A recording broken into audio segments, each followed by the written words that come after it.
I'd like to call the meeting to order, please. Charlotte, would you lead us in the pledge? I pledge allegiance to the flag of the United States of America and to the republic for which it stands, one nation, under God, indivisible, with liberty and justice for all. Thank you, Charlotte. Adoption of agenda. Mr. Chairman, I make a motion that the agenda of April the 16th be passed and adopted as presented. Second. Any changes? None. All in favor? Aye. Aye. Agenda adopted. Call to the public. I have a few requests here. Ana Rosas.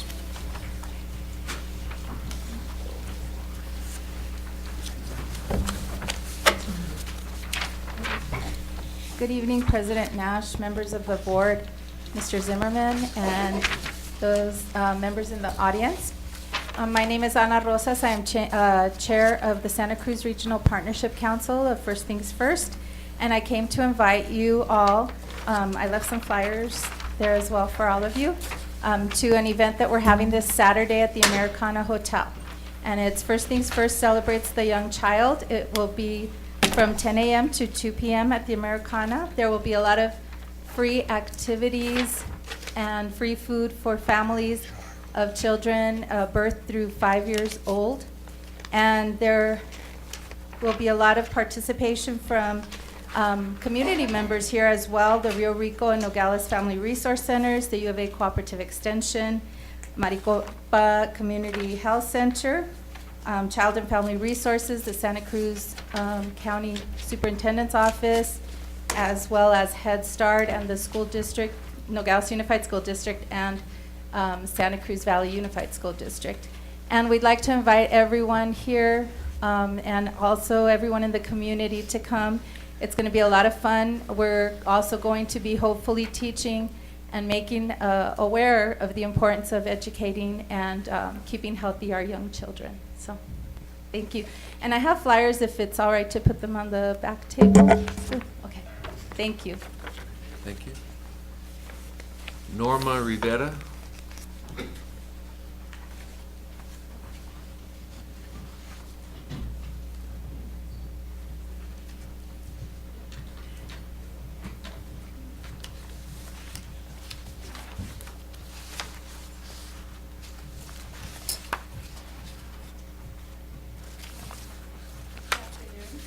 Board members and community members.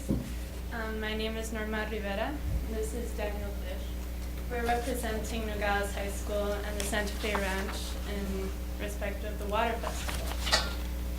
The Water Festival is it's Project Wet. It's meant to teach fourth graders all around the county about water conservation. And what we do here at Nogales High School is we have a water festival every month, and we have the science club teach the kids, like instead of having adults teach them. And we've received feedback from the teachers, and 95% of them believe that their students respond better to students, and they're more likely to conserve water, and they learn a lot more through being through the activities and through just learning with their hands. And so we just came to invite all the school board members and the community members to volunteer. And I realize that it is against policy to ask for money, so we're not. But yeah, we're going to ask for volunteers if possible. So, thank you. Thank you. That's this Saturday. What was that date again? Oh, it's going to be on May 3rd. Okay, thank you.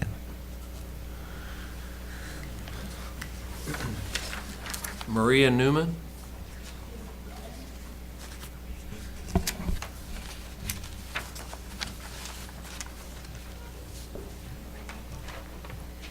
Good evening, Mr. Board President, board members, Mr. Superintendent, members of the audience, and fellow colleagues.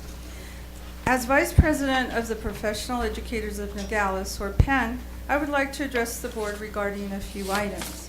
First, as a member of the Teacher Evaluation Committee, I've taken the information discussed back to my site teachers, and I know that the other teachers have also done the same. In general, a majority of teachers support weighing current classroom observations at 67% over academic data and 33% to measure performance. After discussion with other teachers, their main concern regarding the teacher evaluation instrument are some of the same concerns that several committee members also expressed.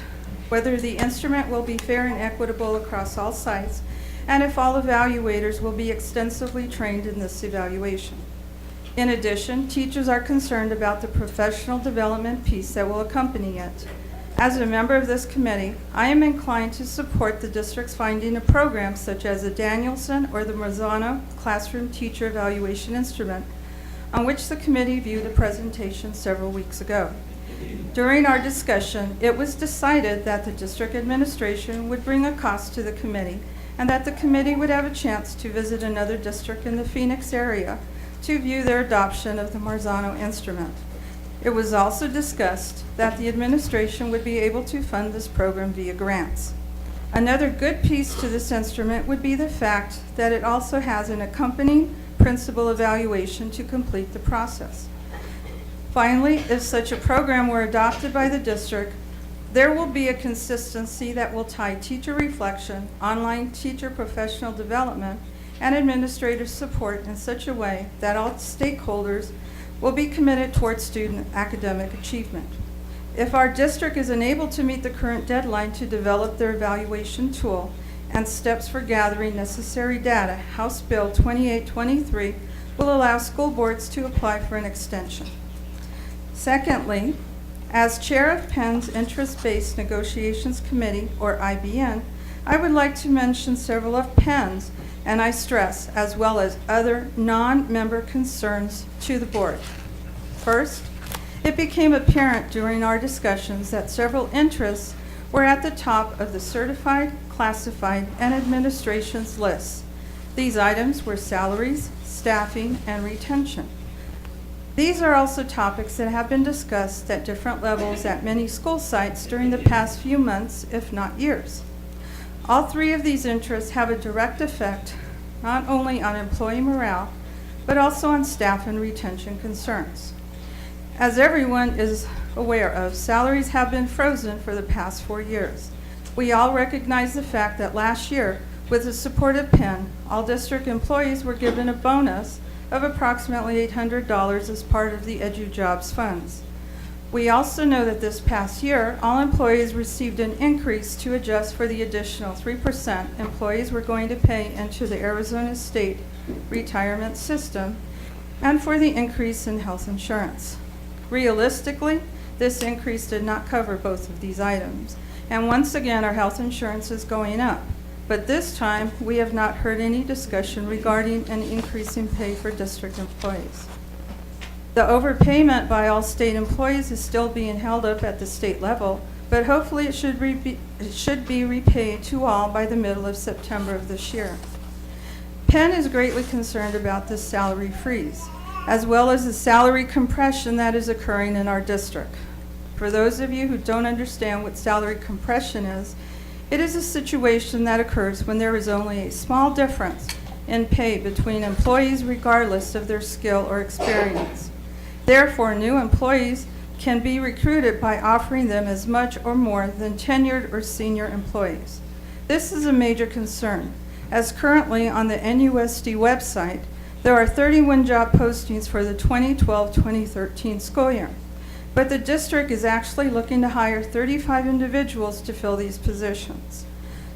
Therefore, for the past 4 years, new hires are getting hired at the same steps and at the same pay as existing employees who have not received a salary increase for the past 4 years. In other districts, current employees are actually resigning their positions and then reapplying for other positions in the same district that will allow them to receive a salary increase due to salary compression. Salaries continue to have an effect as many certified employees are resigning due to retirement, changing careers for one of better pay, or moving to other districts excuse me, where they can be hired and get an increase in salary for their years of experience.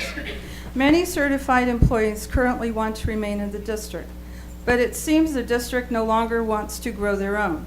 which would have allowed for several bright and talented individuals to move into administrative positions rather than opt to leave, and allow other teachers to move into their positions of leadership. So how can this problem be solved? Penn would like to see a fair and equitable salary increase for employees. After reviewing the district's budget presentation at the last board meeting, we have noticed that the district's instructional improvement fund has approximately $200,000 that could be spent on compensation, in addition to half of the new revenue the fund will receive. The classroom site fund should finish this year in the black for every district in the state. And there will be an additional monies in base pay and an increase of $290,000 in performance pay over last year. Penn would like to see nearly all of these new monies for base pay and approximately 20% of the new performance pay monies committed towards employee compensation. Even if enrollment is declining, and the reduction will lower the district's budget next year by approximately $215,000, the district might be able to apply some indirect funds, which ended up over $237,000 for fiscal year 2011. For a more detailed way that Penn would like to work together with the district on this, we would like to present the IBM committee a PowerPoint presentation on our findings at the next committee meeting. A truly radical idea would be to not issue certificated contracts until IBM negotiations are completed. Thank you for your time this evening.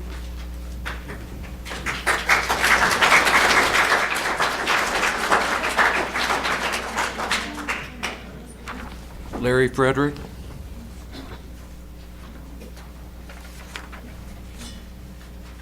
Good evening. This reads a lot shorter than I am. Thank you for the opportunity to speak this evening. I wear a lot of different hats in the district. I'm on way too many committees and doing way too many things. But tonight I am here just as a teacher in Nogales School District, and I'm representing myself, not anybody else. But it's because I'm concerned about some issues, many of which Ms. Newman just addressed. In her paper, Understanding the Effectiveness of Teacher Attributes, Jennifer King Rice wrote, "Teacher quality matters. In fact, it is the most important school-related factor influencing student achievement." When Daniel Fallon of the Carnegie Corporation, New York, reported to the House Subcommittee of Higher Education, Lifelong Learning and Competitiveness, he said that quality teachers have a greater influence on pupil achievement than any other school-based factor. Good teachers matter. A good teacher in a classroom can make up for a lack of equipment, curriculum, or technology. I've been fortunate to witness the work of many, many excellent teachers in my 13 years at Lincoln School. My own children have attended NUSD schools, and I have always been confident in the very high quality of their teachers. We do wonderful work down here. In fact, if Phoenix could see what we did, they would be amazed, because we have great teachers and we accomplish great things in Nogales. The state has been in serious financial trouble for the last several years now. This has been passed on to the school districts. It's been 4 years since teachers received a step increase. Classified employees have been without a pay increase as well. In fact, some of them have taken pay decreases because their hours have been decreased. We understood. Not only has the state not increased funding over the last few years, it's taken back part of what it's originally promised. And that leaves the whole school district scrambling, trying to make things work with less money than we had originally planned on. We understood this. Everybody has understood this. To my knowledge, there has never been any talk of a walkout or a strike or a work stoppage or anything like that. We're all in the same boat. There was no money, so it would have been unreasonable to say, where's the money? There wasn't any, and there was nothing anybody could do about that. But while incomes have been frozen, the cost of living has not. Gas is approaching $4 a gallon now. Because gas has gone higher, the cost of food has gone higher, as well as many other goods. Wages that were pretty good 4 years ago don't go nearly as far today. Everyone's dealing with this. it's not just unique to education. Everyone's dealing with that same problem. However, if we go a 5th year without a step increase or other change in salary, people are going to start leaving. I'm not saying this as a threat. I don't represent anybody. I'm being realistic. 5 years without a step increase, all of a sudden, it becomes a lot more worthwhile to drive to Tucson, Sahuarita, Sierra Vista, because the difference in pay would make up for the cost of driving that far. We will start losing our best, most qualified teachers because they can't afford to stay. People are already starting to retire as soon as they can because it makes more sense financially than to continue working. Teachers are being asked to do more and more every year. Test scores have to be higher this year than they've ever had to been before. Teachers have more pressure on them, and they're being asked to do that and spend more hours preparing, more hours working with children with no additional pay. Now, teachers being who they are, we do that. We just do that because the kids need it.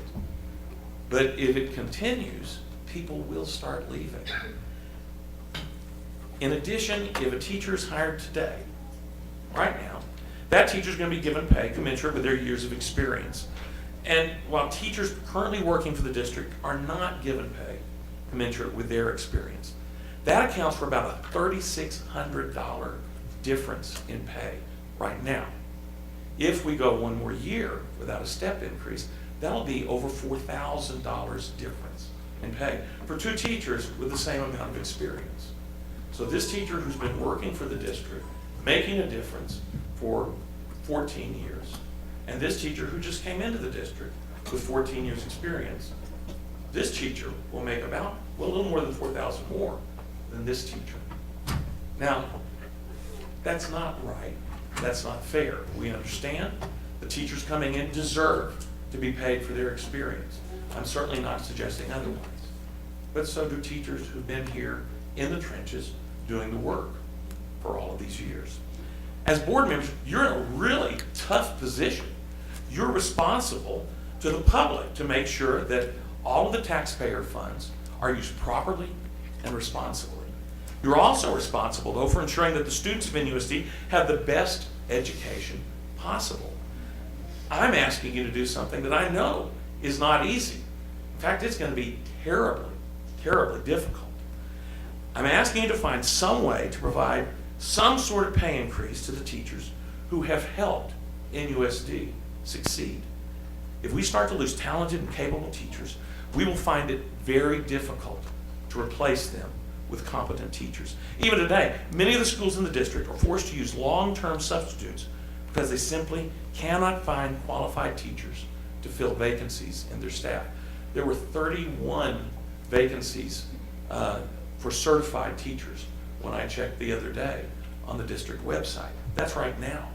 That's not after teachers retire. That's currently. There are not long lines of highly qualified, gifted teachers waiting to come teach in Nogales. We need to work to retain the excellent teachers we have. Saving money and losing teachers is not a winning combination. I know that the board wants to strive for a rating of A on the state classification system for all schools and for the district as a whole. I believe that we can do that, but not if we have a drain of competent, experienced, gifted teachers. Last August, my '98 Dodge Caravan died in the middle of Interstate 10. I'd had that car for years. It was a piece of junk, but it ran. I went through a couple of engines, a couple of transmissions. I even had to replace the driver's seat because it wore out. I put over 225,000 miles on that car, and I bought it used. One Sunday afternoon, it just refused to go any further, and I had to pull off on the side of Interstate 10. I called the insurance company, they called a tow truck, and I had to sit there waiting for a tow truck to come haul it off. The next morning, I called my mechanic, and I said, well, what's it going to take to fix it? He says, Larry, I can get it to run again, but it's going to cost you more than that car is worth. if I were you, I would get a new car. Now, this is a man who I'm pretty sure was making his house Mr. Frederick, payment. could I ask you, you've already taken about 8 minutes. Can you please get I'm so sorry. get to your point, I get please? talking. Sorry. Please. What I was going to say, I had to buy a new car. I had to put money in it to get where I need to go. The district's going to need to put money in it to get where we need to go, or we won't get there. Thank you. Thank you.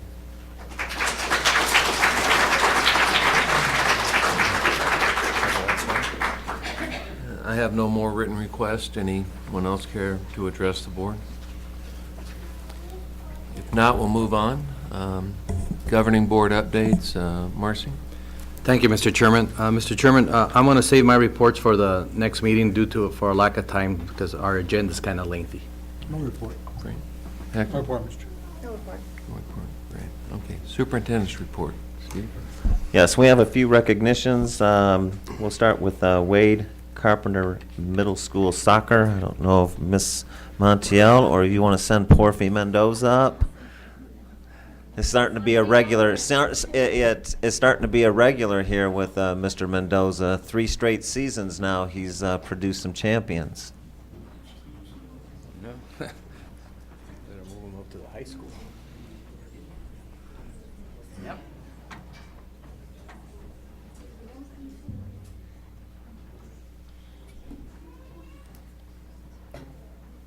Mr. Zimmerman, school board members, once again, it's an honor to be in front of you guys and in front of this wonderful audience here. Well, once again, hard work, perseverance paid off. My kids, they started the year a little rough. We went into the tournament with a record of 3-3. We took on the first place who was undefeated at the time, and we ended up pulling out a victory. And once again, I'm always pressuring, hard work and playing with heart, because, talent, it's awesome to have talent all the time, but you don't need talent to win, and that's what I tell the guys all the time. You just need to show up every day, and you need to get there and work. And when you get there and work, you're going to get your paycheck, and it's going to be worth it. And I told them, we're going to lose some games, you guys. We're not going to be perfect, but we just got to keep getting through there, and we're going to get there. We got to the tournament. We took care of step 1. We got to the championship, and we won it. Step 2 was accomplished.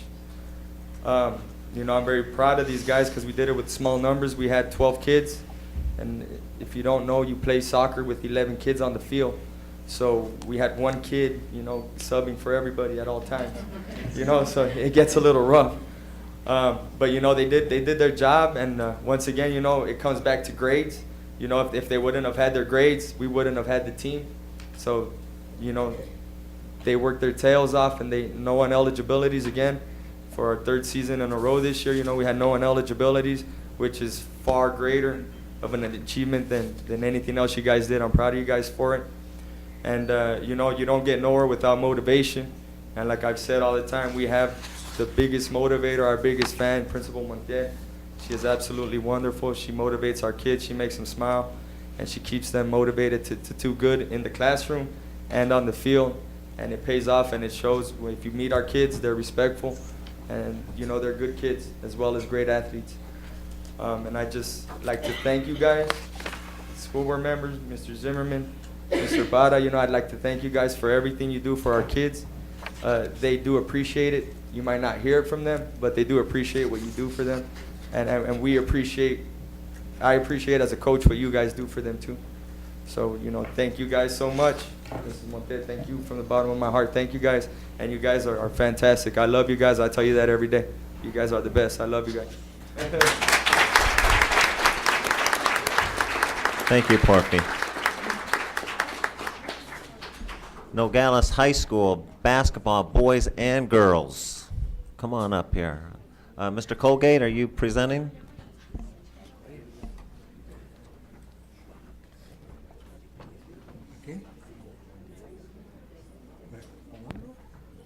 Thank you, Superintendent Zimmerman. Thank you, Board, for allowing us to be here to recognize some of our great athletes. We had a great winter season again, and we do have some high recognitions that were given to our students over the winter season.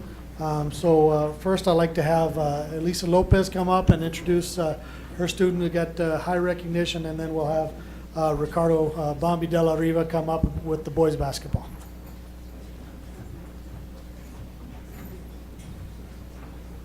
Good evening, school board members, Mr. Zimmerman, and community members. It's an honor to be up here and recognizing Clarissa Alvarez. She is one of our seniors who is headed to the University of Arizona, who is an outstanding athlete and an incredible student. She is a straight-A student who motivates all of our kids on and off the court. As our team captain, she helped us have a 13-4 basketball season, which is one of the most successful ones we've ever had at Nogales High School. She led our team in steals, she led our team in blocks, and if you ever came to one of our games, there was no one on the sidelines that didn't compliment number 4 on the court. They call her elastic arms, elastic legs, because out of nowhere, she would come out and block the shot. You would see her at one side of the court and she would sprint over and either block the shot, steal the ball, go for the layup. And I'm not kidding, everywhere we went, other coaches, other teams were always complimenting number 4, or the girl in goggles is what they were used to call her. So she's a straight-A student, so while we were away, she was always tutoring her classmates. Math is her strong point, and as we know, most of our students struggle in math. So she was always tutoring them before our game started. She would pump them up. Her attitude and her work ethic is incredible. She's extremely dedicated, and we're really sad to see her go. But congratulations, Clarissa Alvarez.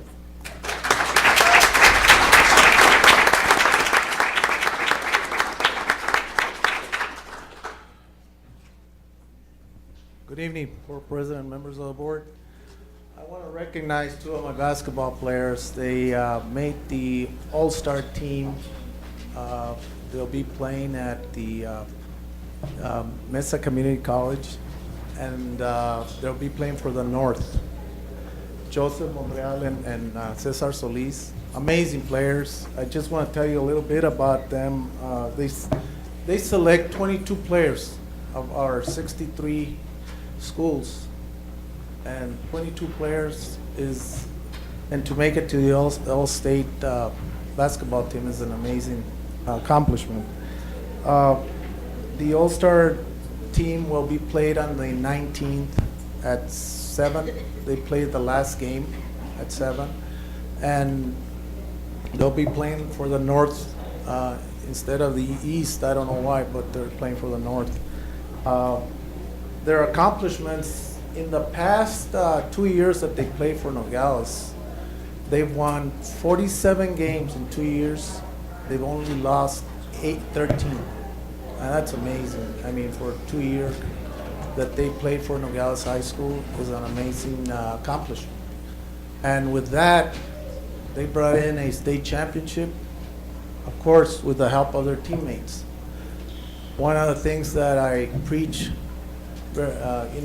extensively is that, their education is the most important thing, that they need to understand that they go to Nogales High School to get an education first, and secondly, enjoy themselves in sports. But through life, the things that are going to carry them is going to be their education. So hopefully, in the time that from here on, they're going to go to college. They have a full ride at the junior colleges, one in Pima, the other one at Tohonaorum Junior College, which is a new college that's starting with new facilities. Cesar is going to be attending that junior college, and Joseph will be in Pima, depending on the options that they get from here till when they decide to really sign in. If they have something better, I'm sure that they'll take that. But I'm very proud of these 2 kids. I'm very lucky that I got the chance to coach them and to spend some time with them. I just hope that they take advantage of what's ahead of them and get an education through athletics.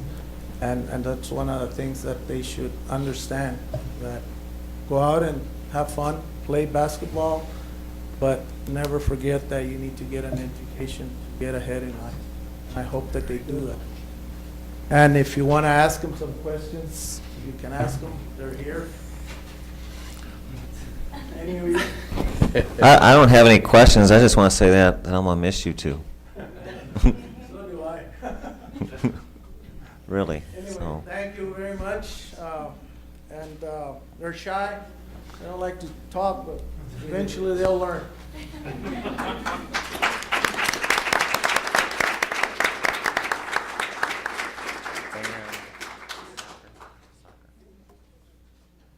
Next, I'd like to bring up head boys soccer coach Hugo Luna. His two athletes were unable to make it. He'll explain that in a second. It's quite interesting, and it's good for Nogales soccer. But Hugo Luna is the head boys soccer coach for us, and he has some words to say.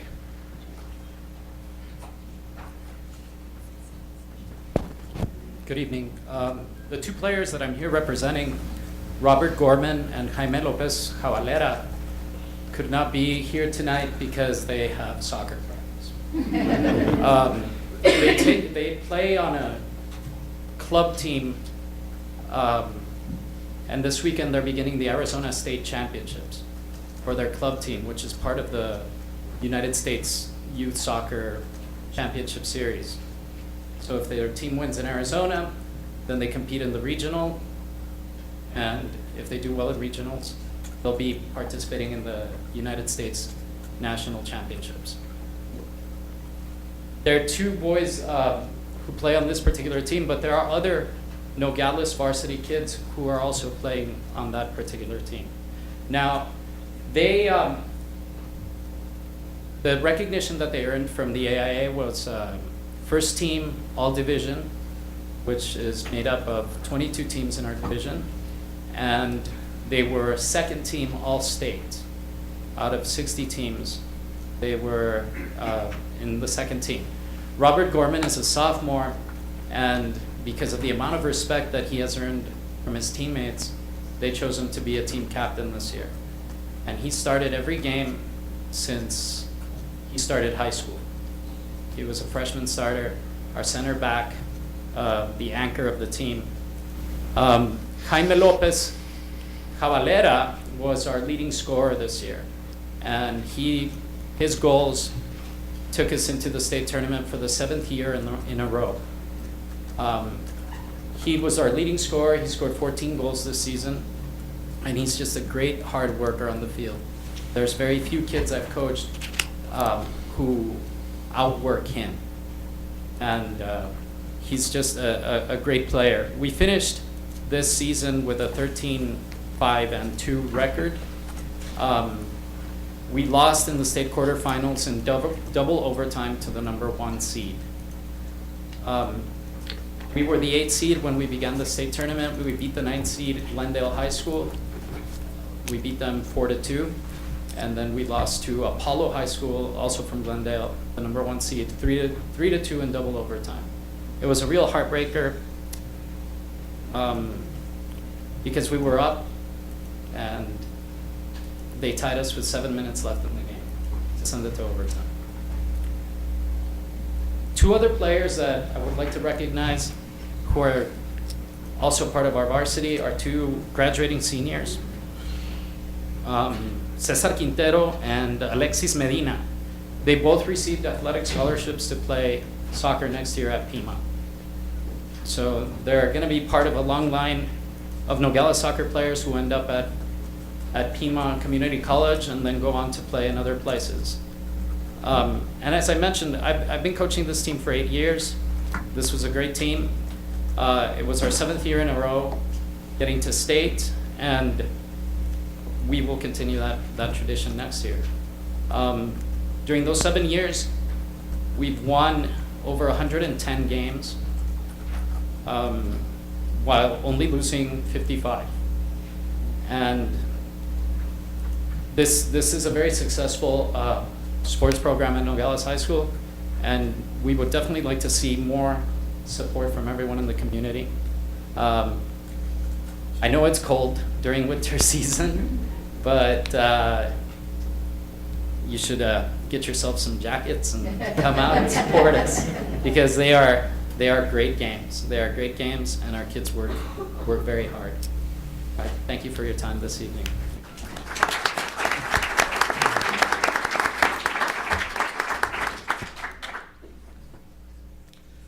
Next up, I'd like to have Randy Cochran come up, and he'll be introducing Matt Copeland, who received some very high honors this year, and he will explain everything right now.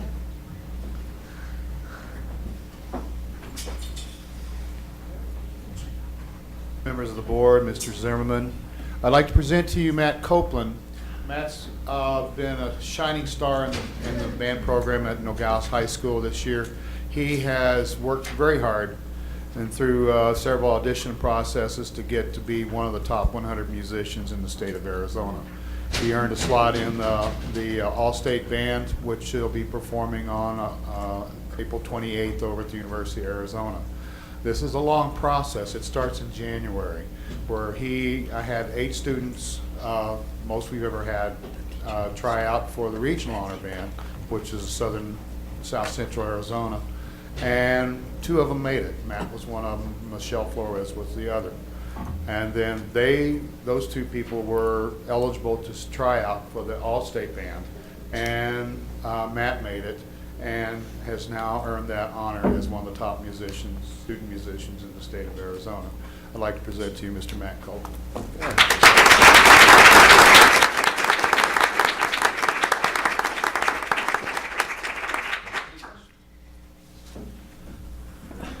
Questions, comments? Baritone. Mr. Chairman, with your permission, may I ask Mr. Cochran, if the student could just share some of his thoughts on how his academic preparation at the high school has combined with his success as being a talented musician.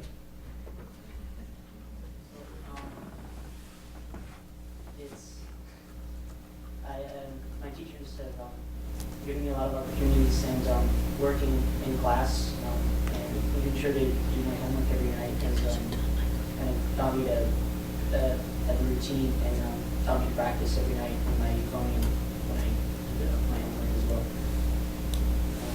My teachers have helped me and encouraged me to practice my music. Are you a sophomore or a junior?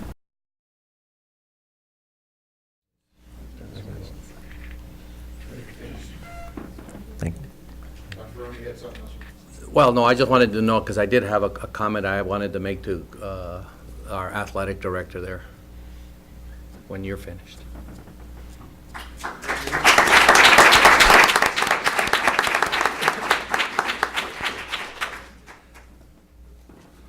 Are you finished with the?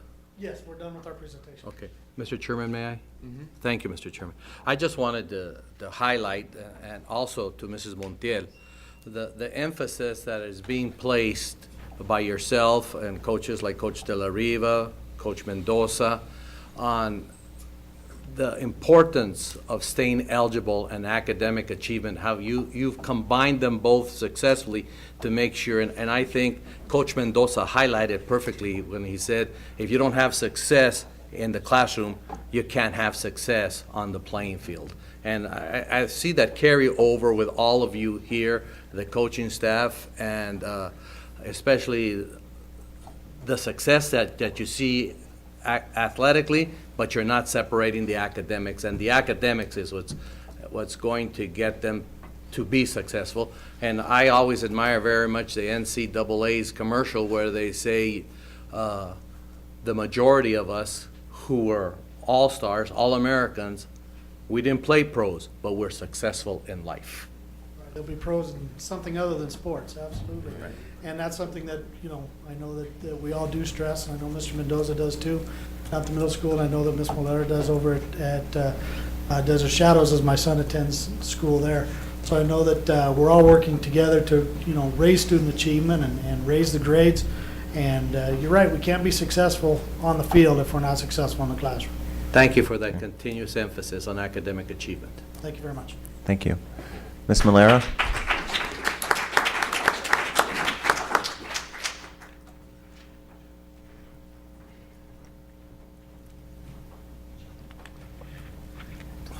Thank you. Good evening, Mr. President and Mr. Zimmerman and members of the board. Thank you for this opportunity. We also have a team to present tonight, and we appreciate the opportunity afforded to us.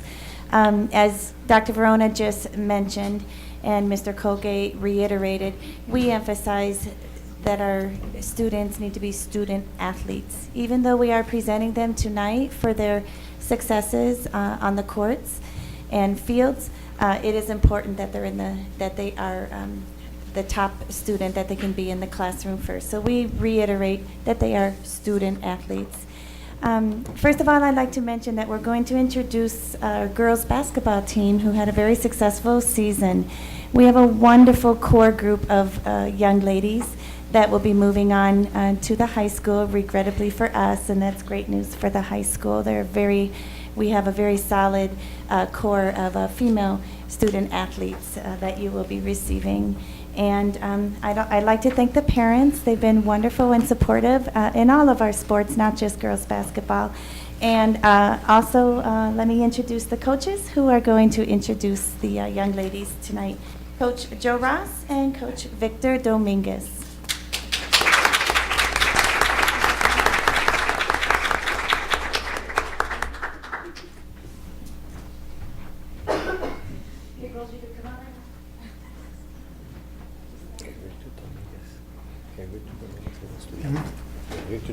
Okay, my speech is going to be short and sweet, but these young ladies, as you can see, there's only 5. There's 2 missing, but this is the first time for Desert Shadows to win a girls' basketball tournament.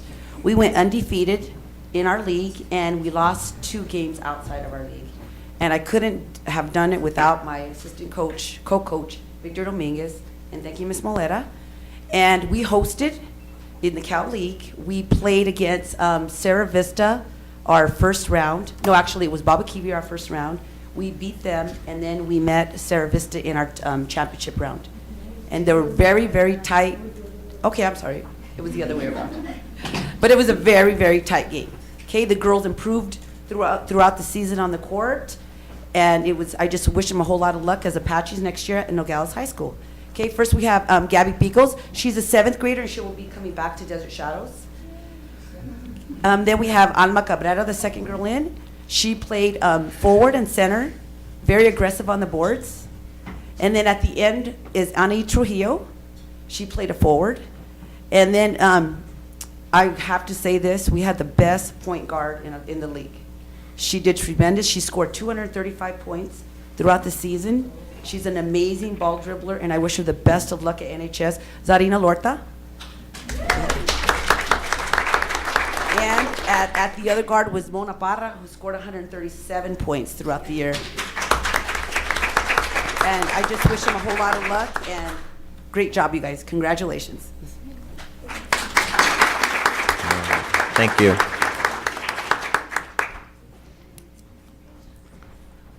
Mr. Parra, Echo Magazine. We have 2 more, and these are 2 very important recognitions. But we'd like to bring up the folks from Echo Magazine. Are they here? No? Oh, well, I guess we'll wait till next month. But we saved the best for last, Dr. Utney, and that is Arthur Espinoza. I know he's here, sitting way in the back. Come on up here, Arthur.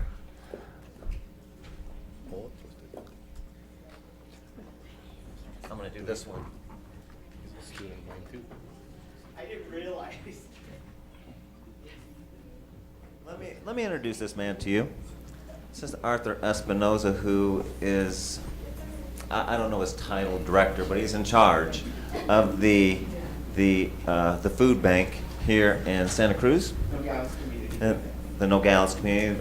And recently we had a ribbon cutting this past Friday at Wade Carpenter Middle School, where Walmart had donated a very, very nice, very expensive truck. We've been going around, I think, to all of the schools and handing out produce. But I got to tell you, I think the charisma and the hard work that this guy puts out, it's just amazing. And you know what? At the ribbon cutting, when we had Grahal and all these big wigs, I started saying, "Who is this guy?" My But mother calls me Arthur. Arthur. But anyway, and I just met Arthur, last month, and as we were handing out bags over at A.J. Mitchell, but I wanted to bring him up here because he puts in an enormous amount of work and a lot of commitment to the community members here in Nogales. So I wanted to bring him up here. You can say a few words, but if anything, let's give him a round of applause. Thank you, Mr. Zimmerman, and thank you. I had no idea I'd be doing this. I would have worn different clothes. It usually helps me out, look taller. The Nogales Community Food Bank is really dedicated to the community. I started as a tailgate operation in 2007 when nobody knew who I was and really kind of thought that I was a little bit crazy about trying to feed people in this community. Now, as you can see, partnering with Walmart and many organizations, they have granted us $33,000 to put into this truck, and my goal is to be able to distribute produce that comes into the port of entry because we receive it free of charge, and we want to make sure that we give it out free of charge. We are a fair and equitable organization. I think it's important, child obesity. One way to kind of control that is to ensure that we give them this fresh produce that's coming in through our backyard. So it just takes an effort. I want to thank Ms. Montiel for doing a wonderful job in assisting us and keeping us sane. We did have a ribbon cutting, and Congressman Grijalva came down just to kind of support the efforts that we do. And my intention with this program is to grow throughout the all schools. Unfortunately, I don't have the manpower. We have a group of 7 volunteers and 5 staff members that make really the Nogales Community Food Bank shine on a monthly basis. So it's not all about Arthur, but the people that work within our organization. We serve close to 3,000 households within this community alone, and that's about 15,000 people. So the need is here. I would ask the schools that would like to join us, because there is a lot of volunteering that does needs to exist to be able to make this program beneficial for each school. I started with 3 schools, and I'm hopeful that we will be able to grow within the Nogales Unified School District. So once again, it's about taking care of the people in this community, loving your community, and of course loving what you do. Thank you so much. Thank you, Arthur. That's it for item A. Have item B and C if you have any questions. Any questions from the board? I have no questions. Let's move on to item 5, information and discussion items. A, citizens auto stage. Okay, actually, probably just a couple weeks ago, we were going to have a study session. That did not happen, but we still believe it's very, very important to have citizens come up and do probably a presentation. Is long overdue. A presentation to talk about basically for us to get an understanding as to what they do, who they service. We will talk about money, but more importantly, this was put under a discussion item in the event that you should have questions, which I know in the past, at least over the last 3 years, that there has been questions about transportation. There is a handout that you should have received. We will invite them up, do a quick presentation, and then we will entertain any questions that you or the community might even have.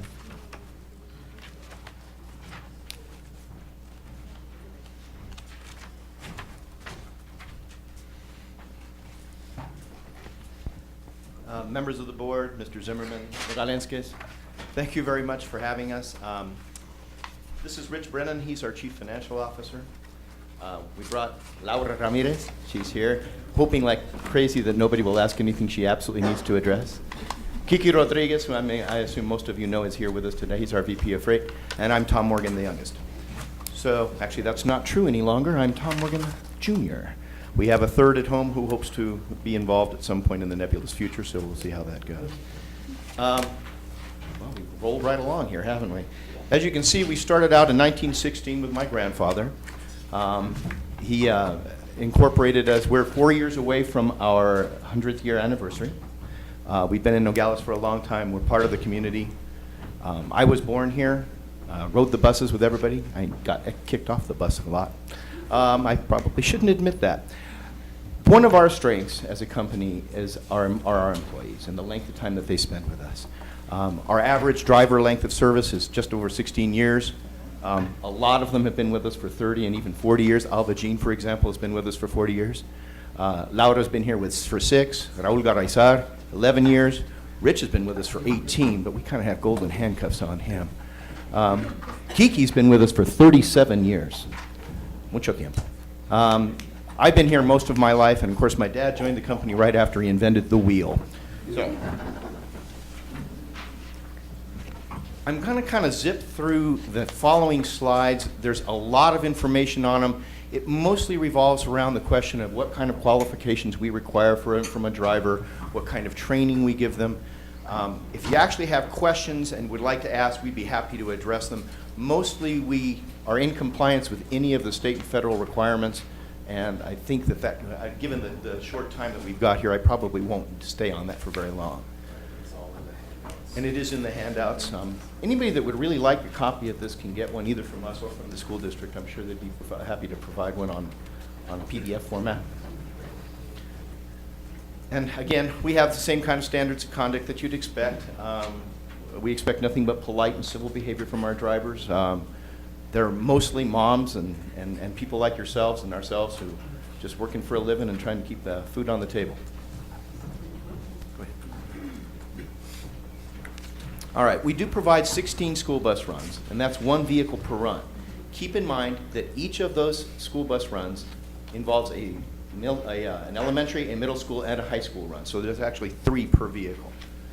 We do transport special education students with 4 buses on a daily basis, and that's door to door.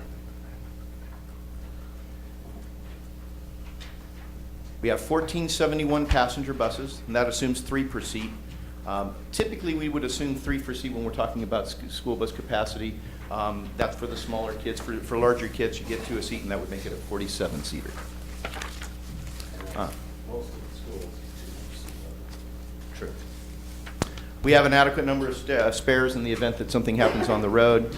We have video cameras, and we had to call them systems which ensure that no child remains on the vehicle after the driver exit, because we tried to call it the No Child Left Behind system, and that just didn't fly. So it is a button in the back of the bus that the school driver needs to press before he or she can leave the vehicle, otherwise an alarm goes off. And I'll tell you what, we sit in his office and listen to those alarms going off every afternoon, so they work. The horn sounds if they don't push the button within 20 seconds after shutting down the bus. The button is in the back of the bus, so they have to go to the back and check it. It's part of their requirements of their job. I don't want to hurt my back, patting ourselves on the back, but we have the most modern fleet in the Southwest. Right now, the oldest vehicle you've got in the fleet is 3 years old. This is virtually unheard of in the school bus industry. We are the envy of all other school districts and other even private operators that we know of. So you can feel pretty good about the fleet that's out there carrying your children. My dad really wanted me to drum on that, so that hole in my back where he's manipulating my arms and legs is getting bigger. We do transport special ed students in 3 51 passengers. That's the 3 per seat. We have one 18-passenger mini school bus. It does have a wheelchair position, as do all the special education buses. Smile. All right. And of course, we also have spares in the event of breakdowns. We also have one special education aide on each vehicle, and you may or may not know that, but that's part of the service. So.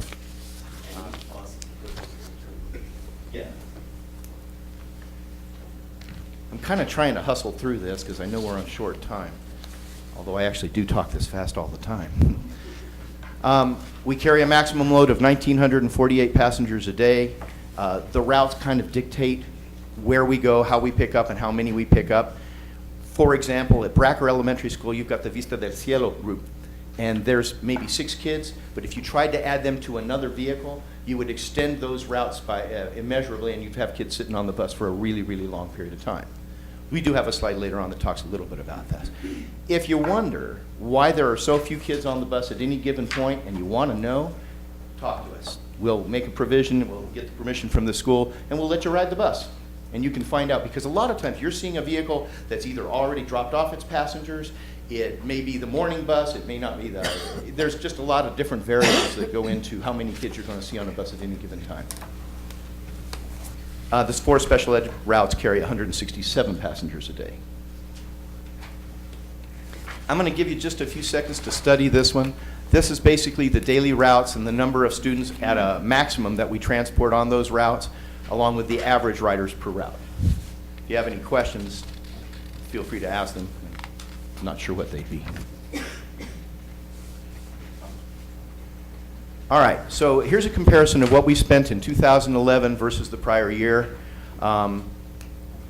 Like your costs, our costs go up every year.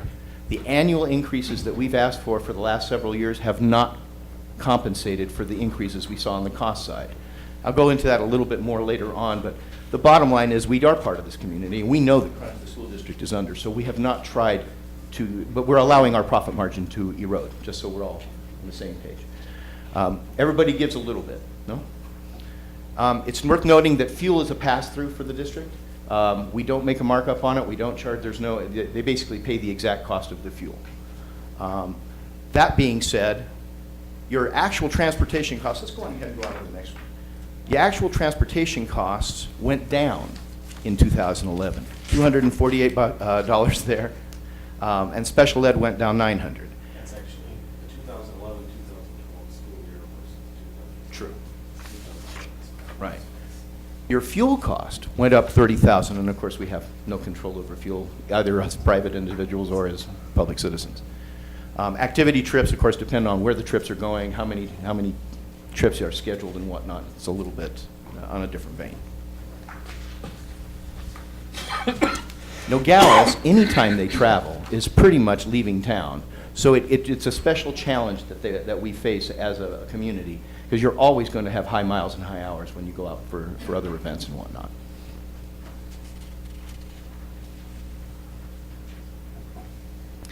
All right, we did a comparison, and we did the best we could to get accurate information. Rich went on the internet. All these numbers are available. We assume that they're relatively trustworthy. They're the best you can find. As you can see, and I'm not going to dwell too much on this part because it kind of lacks relevance until you get to a per student part. But right now, Nogales is at $1221,553 versus the lowest right now up there, which would be Flowing Wells at $1538,365. So you're right out of the starting gate. I was going to say, those are the numbers that they reported as being spent on transportation. Right. And we know these are the numbers that we spent. That's the number that we built. Right. Now, daily riders, you got 1,617 for Flowing Wells, 2,220 for Sierra Vista, 2,531 for Santa Cruz, which is Rio Rico. Sabarita had 2,876, and we had 2,115. We tried to find good comparison districts, districts that are either structured like ourselves for the most part, or at least similarly sized with similar factors that involve. And most of these districts are neighbors. And their neighbors, too. I got their numbers for their daily riders off of Arizona Department of Education's website. Our numbers came from our passenger counts, so I've heard in the past that when people report these numbers, they might be a little inflated, so I have no way of confirming whether they're. Ours, on the other hand, are not inflated whatsoever, so there you go. This is where the rubber meets the road, pardon a bad pun. Cost per rider per year. We are clearly the least expensive at this stage of the game. The only one that even comes close is Sabarita with $588 per rider. Flowing Wells at $951 is the leader in that respect. But there's some things missing when you try and do a comparison of this sort. To do a true apples-to-apples comparison of the districts, you need to add some of the things back in that we know are there and that we know that they don't take into account.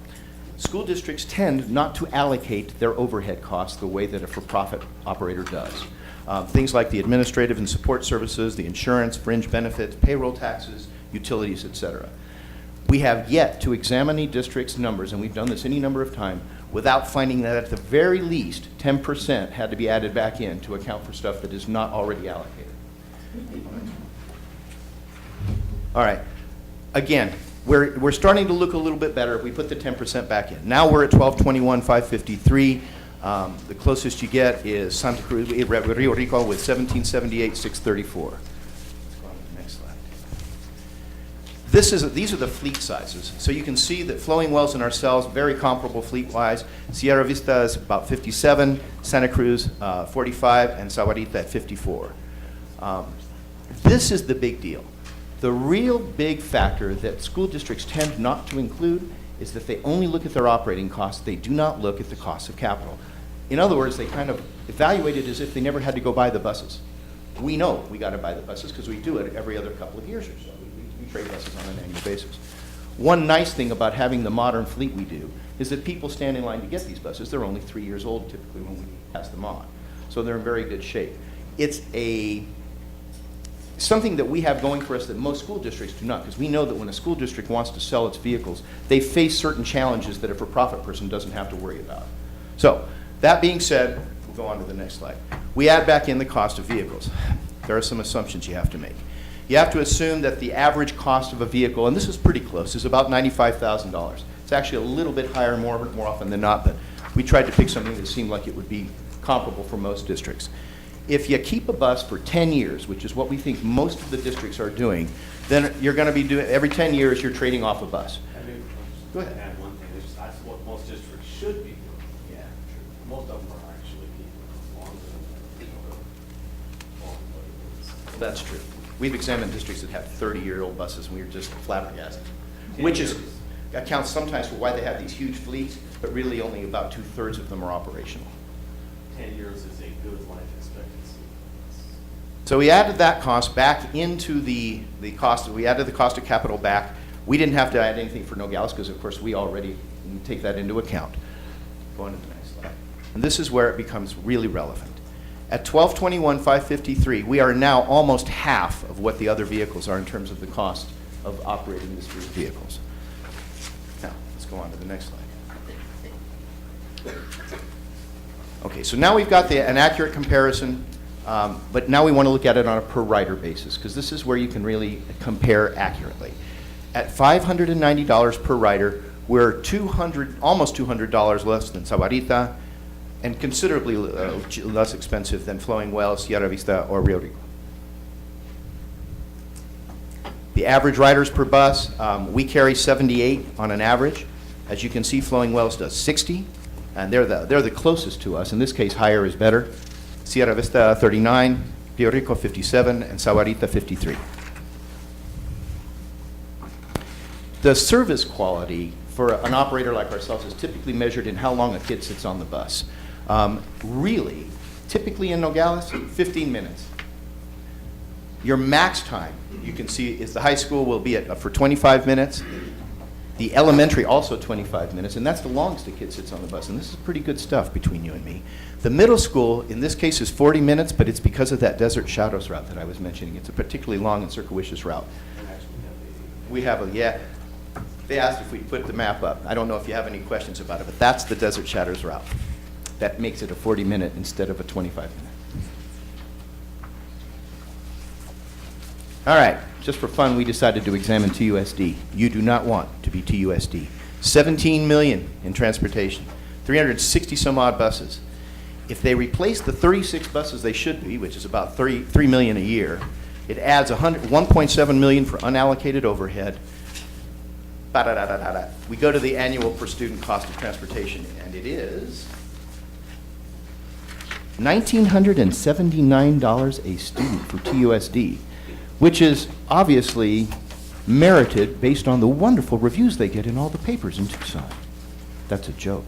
They do not. They get pilloried in the newspapers. So bottom line is this. We think we're the most efficient and cost-effective district in all of our comparison groups. We know our costs. We're for-profit operators. We know how to watch the dollars. We're not subsidized in any way, shape, or form, and we think that keeps us straightforward and honest. We haven't passed on the cost increases. Why? We're part of this community. We've always been part of this community. Our kids ride the bus with your kids. I know that Steve is fond of saying that this is a symbiotic relationship. It is. What's not good? If it's not good for you, it's not good for us. And that's pretty much the end of my presentation. What questions have we got?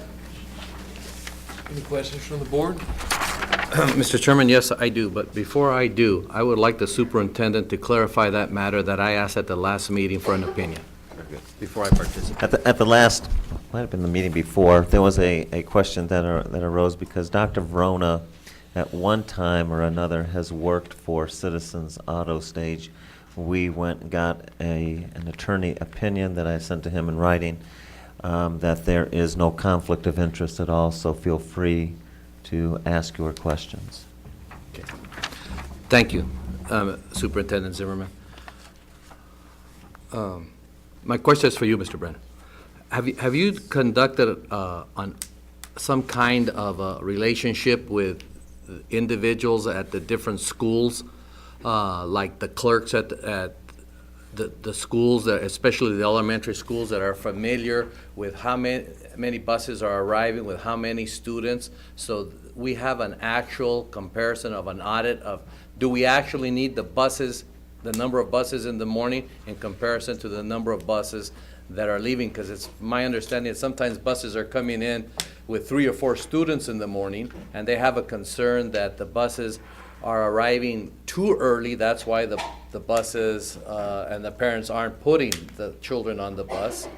But when they leave in the afternoon, the buses are jam-packed. Have you done an audit or any kind of working relationship with individuals, especially at the elementary level? Not regard, we haven't done an audit. We do have passenger counts for the morning and the afternoon routes, and it is a fact that, I don't know if it's half, but almost half the riders ride in the morning than do in the afternoon. I don't think it's a function of our buses being too early, because if the buses are early, all they gotta do is call in and say, you know, we want, this bus is getting here too early, and that's happened in the past, but we would correct that immediately.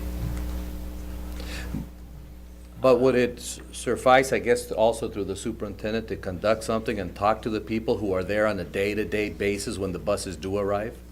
We can certainly do that. Yeah. That would be. And how come your comparison didn't include Catalina Foothills? Isn't Catalina Foothills still a private enterprise? Catalina Foothills now, actually, they used to be a customer of ours years ago. They were a customer for about 27 years.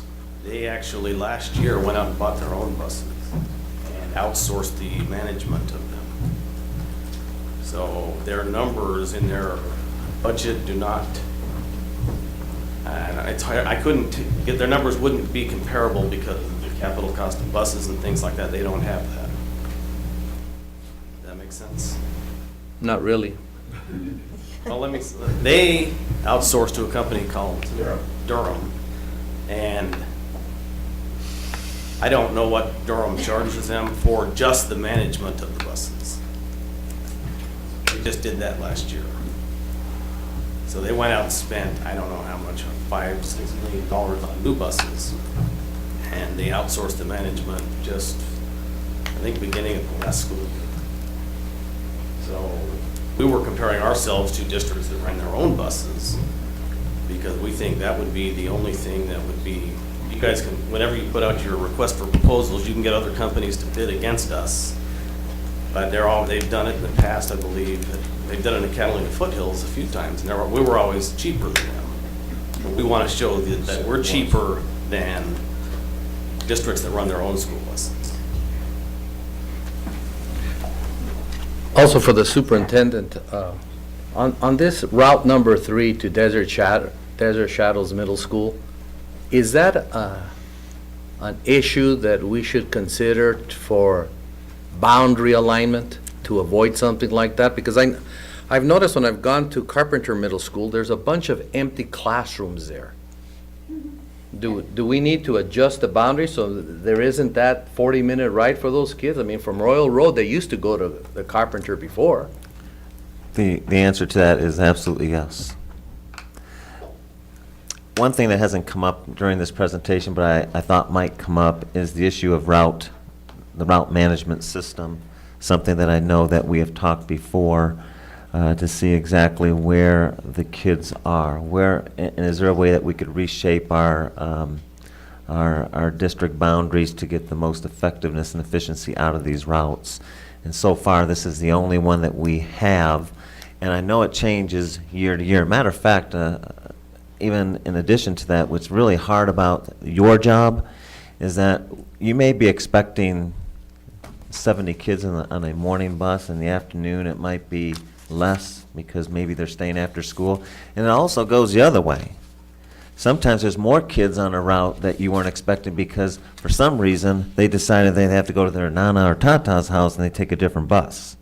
And it changes what's going on, the dynamics of what's going on those buses, so we don't really know sometimes what's on these buses.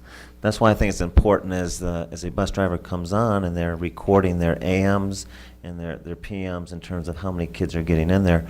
But I think this is a much bigger issue. I think it's more about really solidifying a route management system and not only, and we've had candid discussions with citizens because we're trying to find out a way to maximize our budget. That's why we called you in. It wasn't just the history lesson and the compare and contrasting of other districts. We want to know if we can further make reductions in transportation services just by changing those boundaries. And that's something that I think that we hope that we have in place by the end of the summer. It will require inputting everybody from Power School into your system so you know at least right now where are all these kids at. If I had a scattergram of the entire district, I should have little red dots for every kid we're picking up, every student, and be able to count those and try to change the routes. The routes have not been changed, at least my research. I certainly know since I've been here in Nogales, the routes really haven't changed in years. And we have lost 700 kids in the last 10, 12 years. And based upon the figures that you put up there, if we have 2,000 riders, which is about 33% of our student population, I would like to think that probably somewhere along the line, we probably needed to take a look at re-examining what those routes are. And I think maybe we can become more effective and efficient. So it's a long response to your question, but at least in terms of Route 3, absolutely yes. Mr. Chairman, thank you. I got one more quick response to Catalina Foothills. I will say this, when we operated Catalina Foothills, they paid a lot more than we charged Nogales. Is that an excuse to want to charge us more? No, of course not. Oh, okay. Just letting you know, I think they're still more expensive. Okay. Although all contributions are gratefully accepted. Yes, yes. Question. I live in Road, and within an hour in the afternoon, there's 3 big buses come in there, and maybe with a total of 5 kids. I haven't counted them, but I see no heads through the windows, so I'm saying, hey, maybe there's 3 kids total. Within an hour, 3 big buses come in that area. And I'm just wondering, couldn't you somehow combine the ride so that only 1 bus comes in? I would say that each one of those buses is probably coming from a different school, or they may be Well, you special could still have service one buses, bus but pick up the different kids at the different schools. We don't send the elementary kids on the buses with the junior high kids or the high school kids. So I'd say probably a high school bus goes over there, a junior high bus goes over there, and an elementary bus goes over there. And you also may have special services buses. But just think of the total and the cost, and, our business is to see how efficient we could be. That's our business. Correct. And it should be your business. Oh, it is our 100%. Well, I don't see, you could cut that to 1 bus, I'm pretty sure. Well, I would also say that you're seeing where you live, that's the end of the route. So there may be 40 kids that got off of that bus before they got there. I doubt it. But we'd be I'll make happy to sure, have you though, ride the I'll bus make if you'd sure like how to many be kids sure. are on that bus. Yeah, On we'd the be 3 happy to have you buses. come over and ride the bus. We'll let you get on the bus and you can find out where there's. I sure You're will.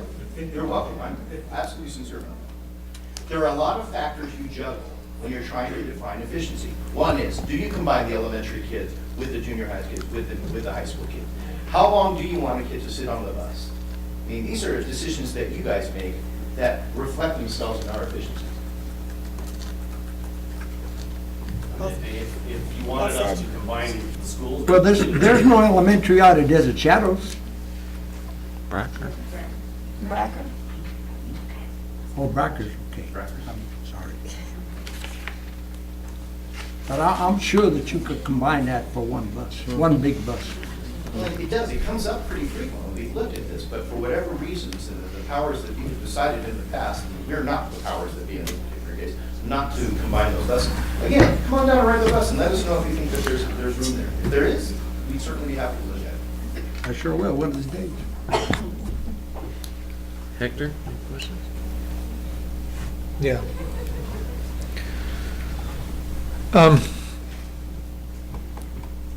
I guess your presentation here today makes me understand, and I pretty much understood this before, that I think the private sector is a little more efficient than public sector in running transportation.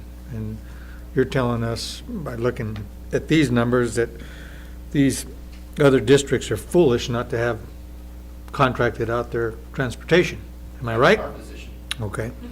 So, but by the same token, that kind of makes it a little bit uncomparable because they are inefficient. And I think the relationship with the district and your company has been symbiotic. It's been good for us. I think it's been good for you guys too. The problem that I've always had is, of course, that we don't have the transparency that we otherwise have with our expenditures. We don't know what your costs are. We don't know what your profit margins are. You know, we don't know what we're leaving on the table. So that's a different situation, obviously. I guess to try and address that and that doubt, if that's the right word, I would ask you provide service to other districts, correct? Transportation service to other school districts? Not at this point. Right now, We're the only one. See, that makes it even more difficult, because my question would have been, what is the cost per student That for you that you are providing to other districts? What is the cost per student they're incurring over there? That's the thing, you know, we don't really have, and it's not distrust, it's just that we don't have that transparency. We don't really know what the real cost to you is versus the cost to us. You're telling us, well, don't worry so much about that because it's so much less than you would pay if you ran your own system, which I believe, but I don't know if we can somehow privately get a better feeling for that, if you know what I mean, from a board position, that you would show us and give us that transparency to your numbers privately, not publicly, but privately, so that we can say, hey, you know, they're making a 15% margin, that's fair.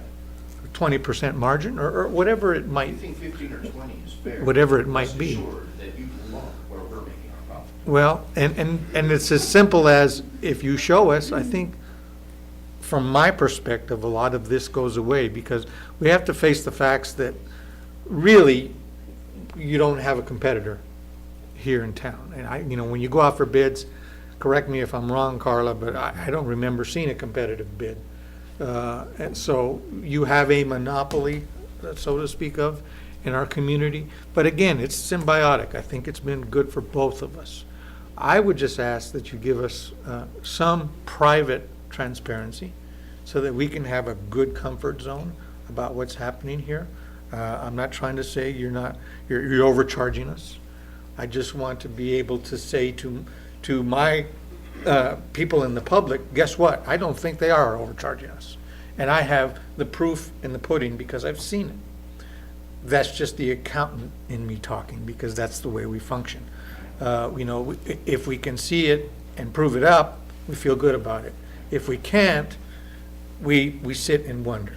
So that's my first comment. And as a comment, I don't expect you to respond to it. My other comment is that the route efficiency, you're right, Steve, I don't remember it ever changing in the time that I've been here. And just common sense would dictate that it would change. I don't know if it's really your company's responsibility to be assessing those routes, because like you say, we have to make decisions as a board about whether or not there's elementary kids mixed with high school kids. No, we don't want a kindergartner and a senior in the same bus.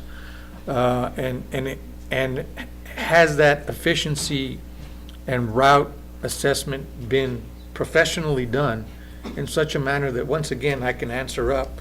So to Frank's question, when we see the one or two people in the bus, that they're at the end of the route, or it's a different route, or, you know, who is doing that assessment?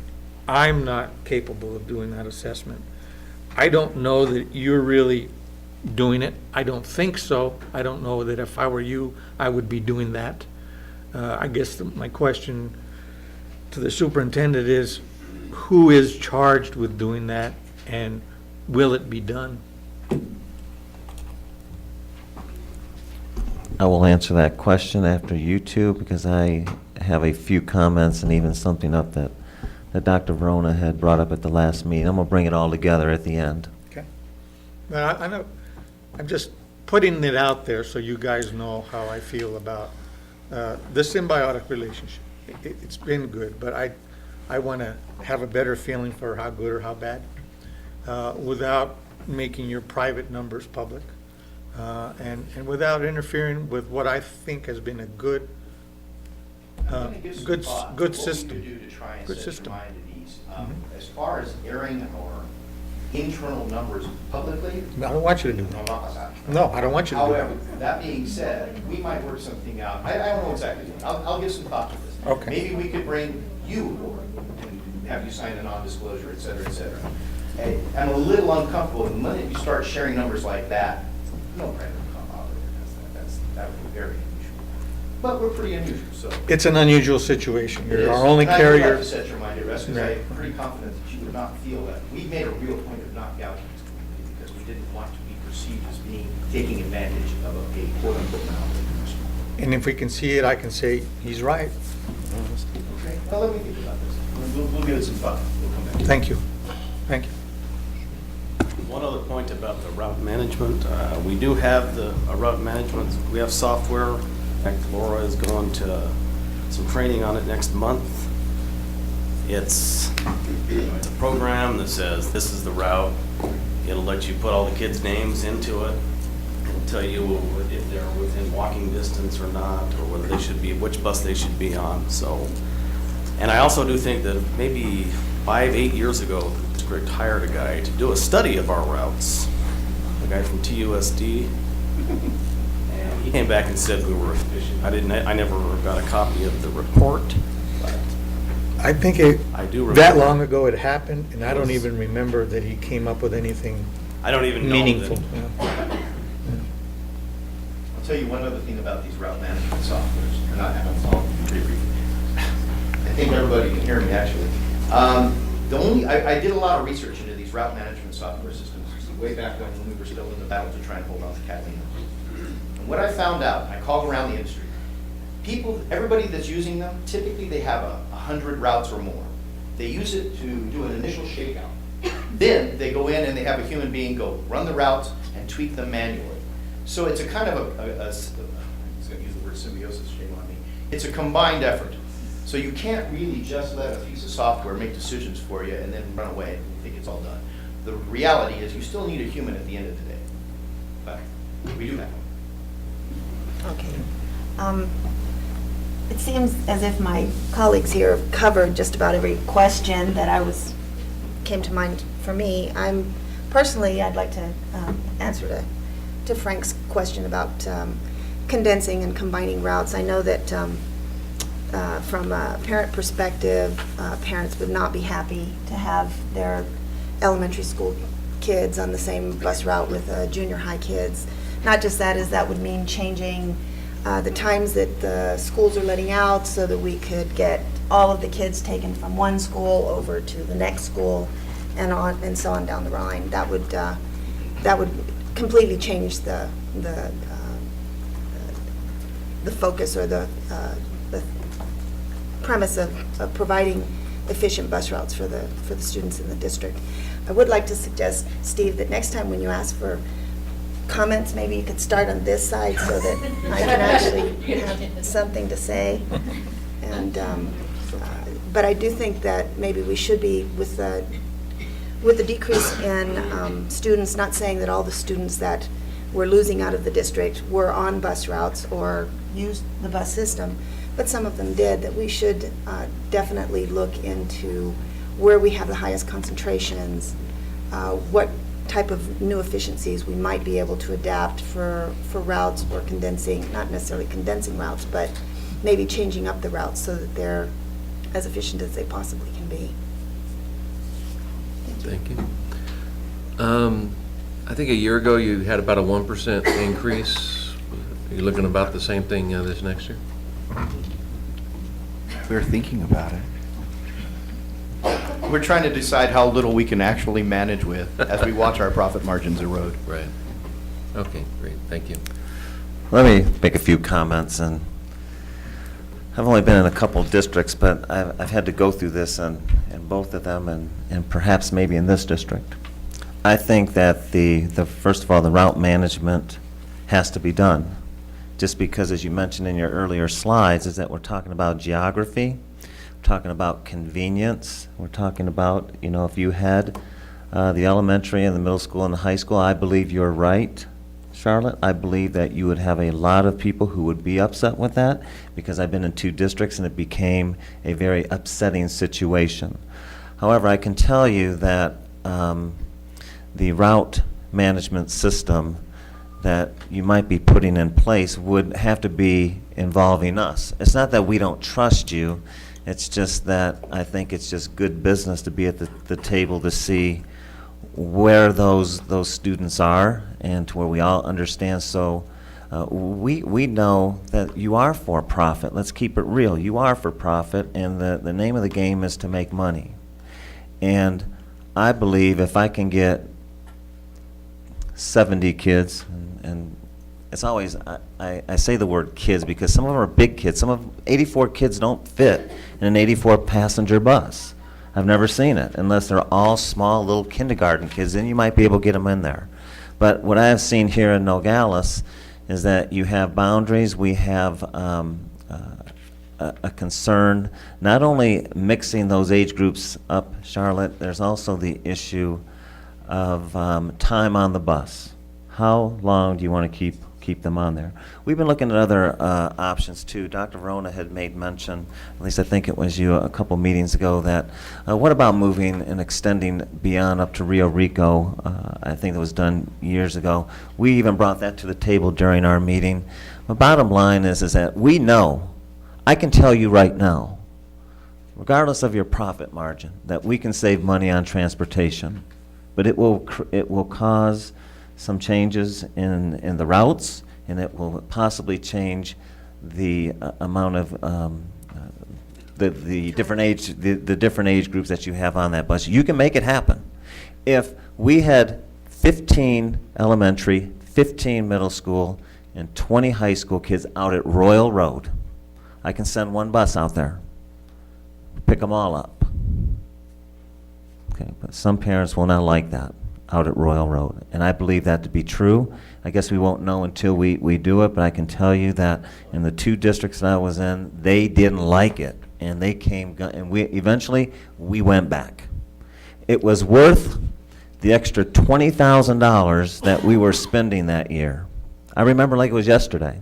So there is a trade-off, and I can tell you it is symbiotic. Because if we didn't contract this out, we would have to spend $2.5 million for 25 buses, and you'd have to put in your entire management team, and you know that, we know that, and but I believe really that Citizens understands that we are doing our very best to be effective and efficient with our monies. That when we're talking about the budget, as we did a month ago, that you were up there too, as we told you in the meeting, that we have to do our very best to make sure that we are providing the services that are good for our kids. They don't have to be 40 minutes on the bus. It's really, I wouldn't want that for my son or daughter. But I can tell you that if it's Carla or Fernando or myself, we will be at the table when they do this, because I want to see where these kids are. And I know it changes. I know when school starts, we find out that those little red dots, because we have kids who they submit an address today and tomorrow they're moving. And it's just like in the classroom, you monitor and adjust, and you might have to switch those routes up a little bit. It's a tough job that you have, but I want to, if I do anything here with this meeting tonight in terms of this particular item, is I want to assure the board that we're going to do our very best to make sure that it is effective and it is efficient. If it means I have to come back before the board and do the redistricting, then I think that's what we'd have to do. I think that's fair. Mr. Chairman, can I make a comment? Yes. Thank you, Mr. Chairman. I just want to preface what Superintendent Zimmerman said right now as efficiency, and allude to Mr. Morales' concern for efficiency, though, too, financial efficiency, because that's what we're about, and I think Mr. Morales highlighted that extremely well. We do have one bus, and I think you still have this one bus that picks up the high school students in the Bird Hill Trailer Park area there. They used to be called the Preston Trailer Park area there. And we don't have any legal obligation to pick up those high school students there. We pick them up for safety reasons, because for one reason or another, they like to walk underneath the tunnels, and a lot of things have happened to kids underneath those tunnels. So I would still favor that expenditure, even though it's more efficient to tell these high school kids to do that. I would still favor that expenditure to make sure those kids arrive safely and are returned safely at home. And I understand Mr. Morales' concern. It's well taken, well established, but I also believe that elementary kids belong with elementary kids, middle school kids belong with middle school kids, and high school kids belong with high school kids when you're transporting them. Thank you, Mr. Chairman. Anything else? Thank you very much. Thank you very much for the opportunity. Get on the bus. We appreciate it. And we'll be happy to work with the district in any way you'd like to try and get the cost down. A cup of coffee for Mr. Morales when he rides the bus, please. There you go. Thank you there. Have coffee for me in the donut. Little cream and sugar? Angel?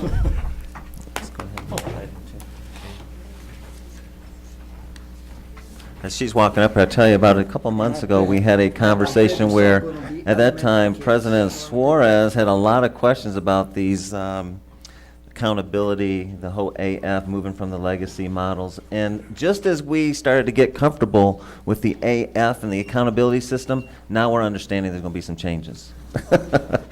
So here we go. It won't be very long, but we need you to know that the rules change. It seems like it changes anytime that somebody at ADE or somewhere, they get an idea, and then they feel like they need to implement those changes. So we want to give you an update as to what that looks like now.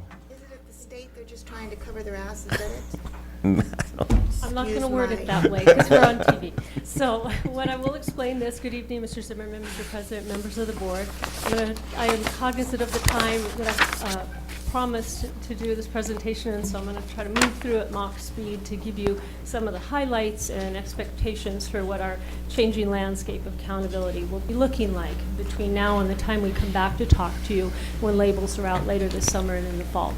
As you're aware, the ESEA, the Elementary and Secondary Education Act, has not been reauthorized, and that's been for several years now. We're not expecting that it will be authorized in the next couple of years, which is a little bit of a problem because AYP under that accountability system requires in the very near future that we're at 100% of the students meeting and exceeding on our state assessment, which is not really a practical goal. In response to this, the United States Department of Education has enabled states to apply for a waiver, which Arizona has done at the end of February. The Arizona waiver would change accountability from the AYP system that you've been accustomed to for the last decade and move to just the A through F letter grade system that was introduced this past fall. If the waiver passes, the A through F system will replace the AYP for accountability determinations in the 13-14 school year. And I'm aware I've skipped a year, but just hold that thought till the next slide. This would reduce us from having the current AYP, A through F, and the old legacy labels to just the use of the A through F letter grades for accountability for both state and federal. Arizona could then request an extension for the 14-15 school year unless at that time the ESEA is finally reauthorized, and then that would take over. For the 12-13 school year, what we're expecting is that the AYP calculations will still be published out, However, if these waivers passed, and I have every reason to believe they will be passing, as does ADE, and that is what they're moving forward on that assumption, these calculations or determinations for AYP are just going to be informational. They'll have no determination or effect on school improvement status.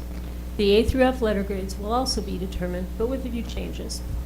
This fall, the A through F letter grades will change slightly for what they're now calling the traditional model or traditional schools, 9 of our schools, and will also include a system for providing letter grade determinations for K-2 schools, small schools, and the one which concerns us, our alternative school, which did not, none of which received labels this past year. To give you a quick refresher, I have this graphic included in your packet in here. The A through F profile that you saw this past fall was composed of 50% of a composite score, looking at the percentage of students passing AIMS, as well as data pertaining to meeting goals for ELL reclassification, graduation rate targets, and dropout targets. The other part was composed of what they call growth scores, looking at the growth of all students from one testing year to the next, as well as the growth for just our lowest 25% that was identified by ADE. What they're looking to do is refine that model a little bit for our traditional schools by adding an additional growth point, changing some of the ELL classification criteria, including AIMS-A that we'll talk about after, and then adding in a 95% tested criteria that doesn't currently exist. The additional growth point will actually be helpful. Every point counts and can make a difference. The scale for growth doesn't actually go to 100, it only goes to 99. Rather than change their overall scale, they're looking just to give each school or district the extra 1 point. So kind of a free point. That point would have made all the difference for us. If you remember, we missed the A as a district by 1 point. So had that been implemented this year, that would have enabled us to earn A rather than what I referred to as a B+. So that'll be helpful. The ELL reclassification criteria, that won't so much affect our district. It's taking the end counts that are required to be considered down from 16 to 10. Our numbers really exceed that, so that's not going to impact us. And it's going to add in a requirement to test 95% of your Ls. We do far better than that, so I'm not anticipating any effect for our district. The AIMS-A has the potential to affect, well, it will affect the way calculations are done for 4 of our schools. The AIMS-A is the assessment that we administer to our self-contained students, which we've placed at A.J. Mitchell, Challenger, Desert Shadows, and the high school. It's been in state law and actually in our technical manuals for many years that we're including this data in our accountability calculations. That's never actually really happened. So somebody has realized that with the new group at ADE, and they're proposing that we should be including this data in there for just the percent passing piece in the composite score. So I don't think that will have a significant impact just looking at some of the numbers of students that we're talking about, but we'll be examining that, monitoring it. 95% tested will be required with the A through F now. That's currently required under the AYP. To keep everybody honest, they're now going to incorporate that piece into the A through F letter grades. We do much better than that. I don't see that as being a problem for us, but it will make sure everybody is living up to the same standard. If you don't, they're proposing a couple of options, kind of a little coscorón, a little punishment. One of those options is that they would cap out the letter grade that you can receive. And there's an idea in that chart of what they would be proposing with that option. The other option is that they would knock off 10 points of your score. That would have about the same effect. It would drop you a letter grade. So a good incentive for everybody to continue testing all students. That kind of wraps up the traditional model. With the alternative model, then that would be used at Pearson, what they're looking at is something very similar to what you saw with the traditional schools. On the right side, you see their composite or academic outcomes, still the percent passing, looking at ELL classification, grad rate, and something called academic persistence instead of dropout rate. On the left side, that's the growth piece, still the same growth that you have, and then adding in an improvement piece in lieu of another growth for the lowest 25%. The percent passing is the same as it would be under the traditional model. They're just looking at the percent of students passing at that school. ELL classification would stay the same. Grad rate would be the same number of points, but a lower threshold to more accurately reflect what would be realistic for a more special population of the alternative school. And the new one is that academic persistence. What they're putting in there, it's not really that different from dropout rate. They're giving you points for meeting a percentage of threshold of students that re-enroll at your alternative school, that they either go back to the same school, or they enroll in another alternative school, or they enroll in a traditional high school. For the growth piece, same calculation, looking at the growth of students from one testing year to the next. But what is nice here is that they're looking at a 3-year average, which given the transient nature of the alternative population, this is a fair way to really represent the growth that they would be experiencing. For the improvement piece, they're looking at the number of students. They're looking at students and the number of students that you have from one testing administration period to the next, and looking at those students that were not passing, they were falls far below or approaches, and that moved to passing on the assessment by the next test administration. This part, they haven't really given much detail to at all, but this is at least what they're looking at in lieu of examining the growth of the lowest 25%. Final decisions about this alternative model, this is still in the works. What I'm showing you here is very preliminary. It was just recently presented to the Arizona Department of Education, the State Board of Education, I'm sorry.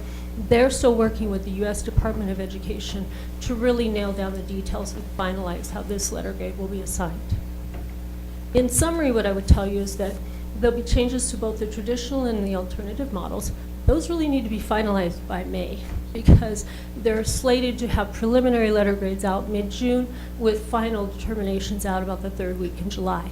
There's a tremendous amount of work that needs to happen with computer algorithms and coding and things of that nature at ADE in order to make those deadlines. So hopefully they will be finalizing these decisions by the end of May to meet those deadlines. Big takeaways, because this is a lot of information very quickly, is I'm sure it will be no shock, alluding to the comments that Mr. Zimmerman was making, that gosh, our accountability is changing as it has been the last few years. It'll be different for the 12-13 school year than it was for this current year that we're in.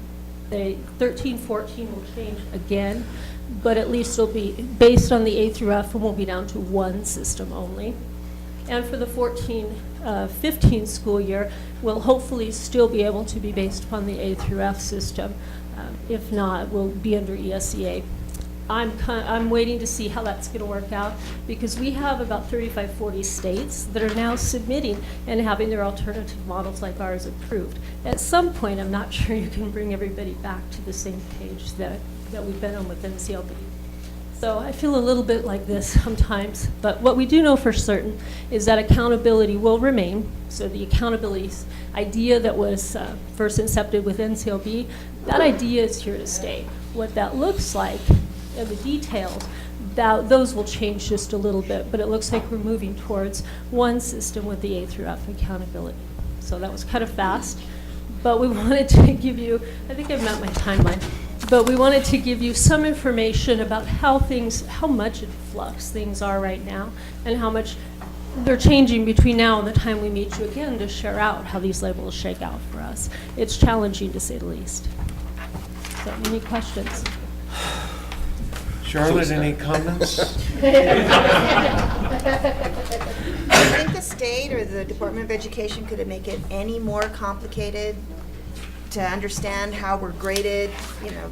Well, I don't think so, but I'm hoping that at least if we can get down to one system and use it more than 1 year in a row, that will certainly be helpful for all of us. Is it a way to maintain the bureaucracy all the way up all the levels of government in order to? You know, if we had just gotten it together and reauthorized ESEA, life would have been much better, but at least I do welcome the opportunity, as complicated as this is.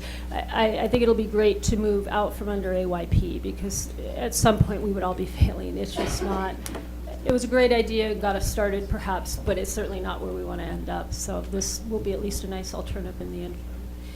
Do you know, based on your comment of 35 or 40 other states that are all submitting their own alternative evaluation formats or evaluation formats, if any of those have been approved? Actually, in the first round, because we submitted during the second round, 10 of those 11 were approved, and some of them were very similar to what we approved. There was perhaps a little copying involved, I don't know, but they were certainly looking at that. With this next round, I'm understanding there's at least 2.5, 3 dozen more states that submitted, and the promise is that if you'll work with the U.S. Department of Education, which ADE has been doing, they've had some face-to-face meetings and a number of telephone conversations, and you'll kind of take some of the direction that they're giving, that they will just approve your model, which ADE is really banking upon, and all the work they're doing is with that assumption that we will move to just one system. Thank you for understanding it all. Hector? Frank? Marcy? Thank you, Mr. Chairman.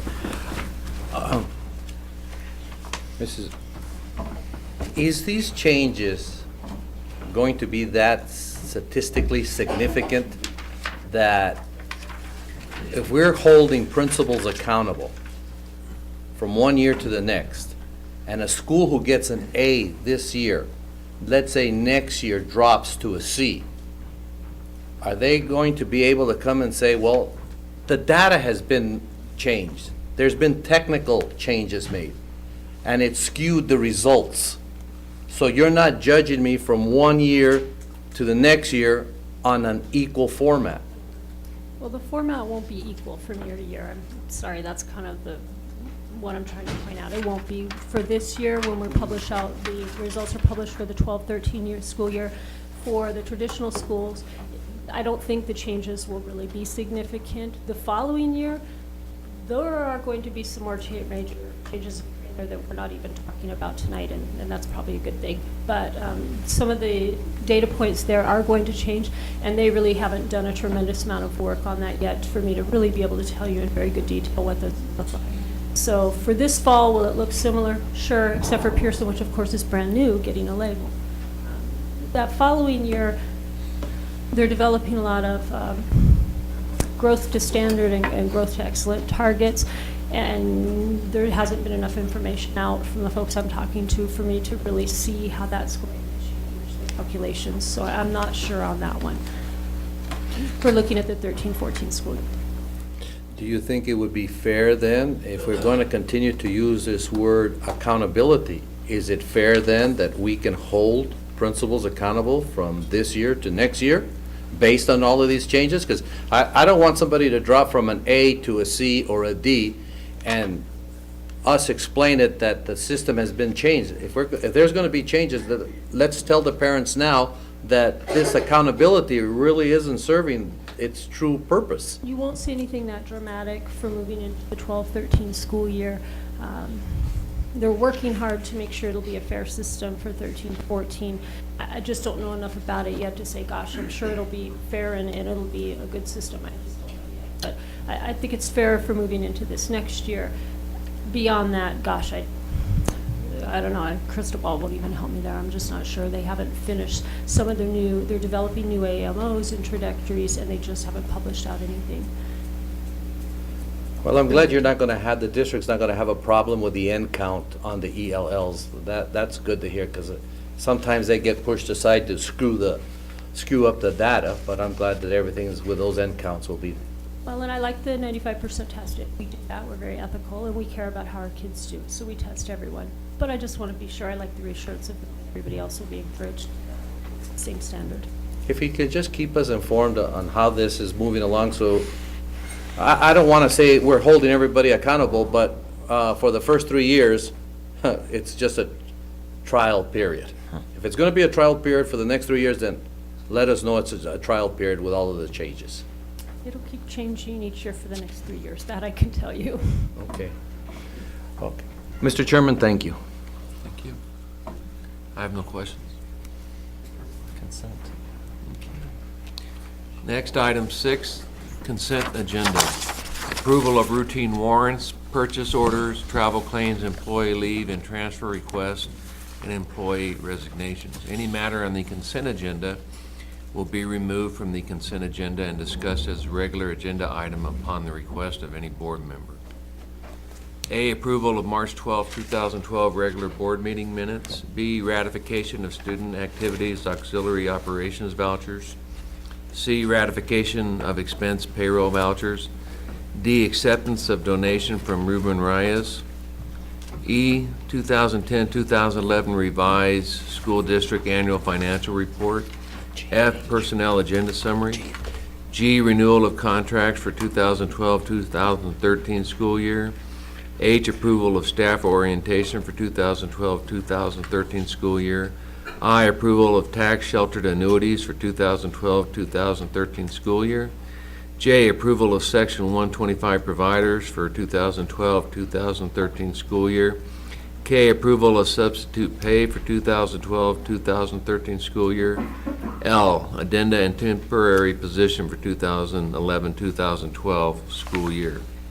Mr. Chair, I would request item G be separately dealt with. Item G Yes, sir. And item K. and item K. Okay. All right, we will discuss those separately. Chair will entertain a motion for all other items on the consent agenda. I make a motion to approve all other items on the consent agenda, reserving item G and K. Second. Any discussion? All in favor, say aye. Aye. Aye. Motion approves. Item G, renewal of contracts for 2012-2013 school year. Chair will entertain a motion. For purposes of discussion, I'll For make a motion to okay. approve. Second? I second. Okay, discussion. Same problem as always, Mr. Chair. I can't spend money that I don't have yet. I would love to be able to offer everybody a contract if I knew that I could pay for the contracts. But if I don't know how much money I have, how can I do that? How horrible would it be for us to offer everyone a job and come back later on and say, guess what? That house you went to buy and car you went to buy because you thought you had a job, you don't have one.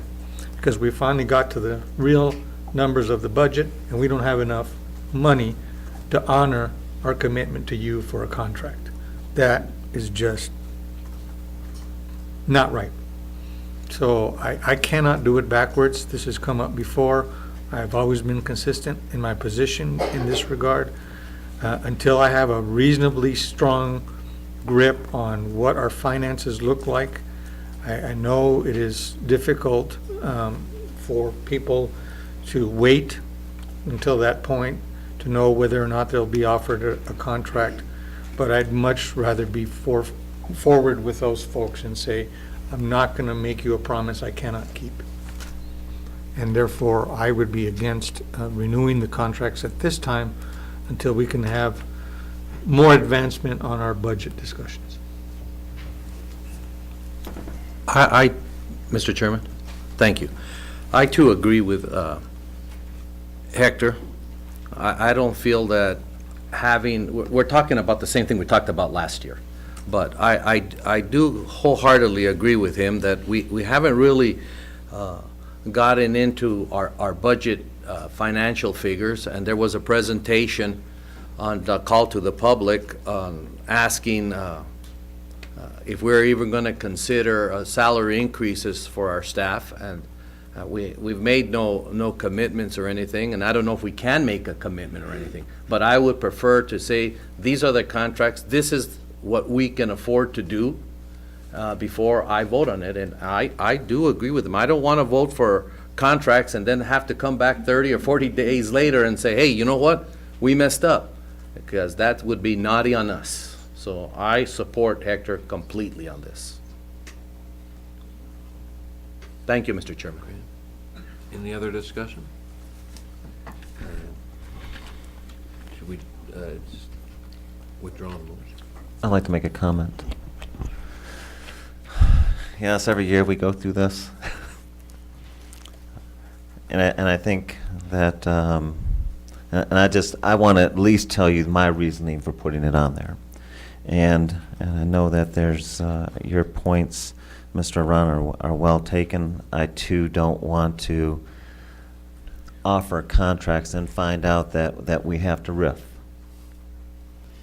But I also know that it's difficult to to recruit and retain down here on the border.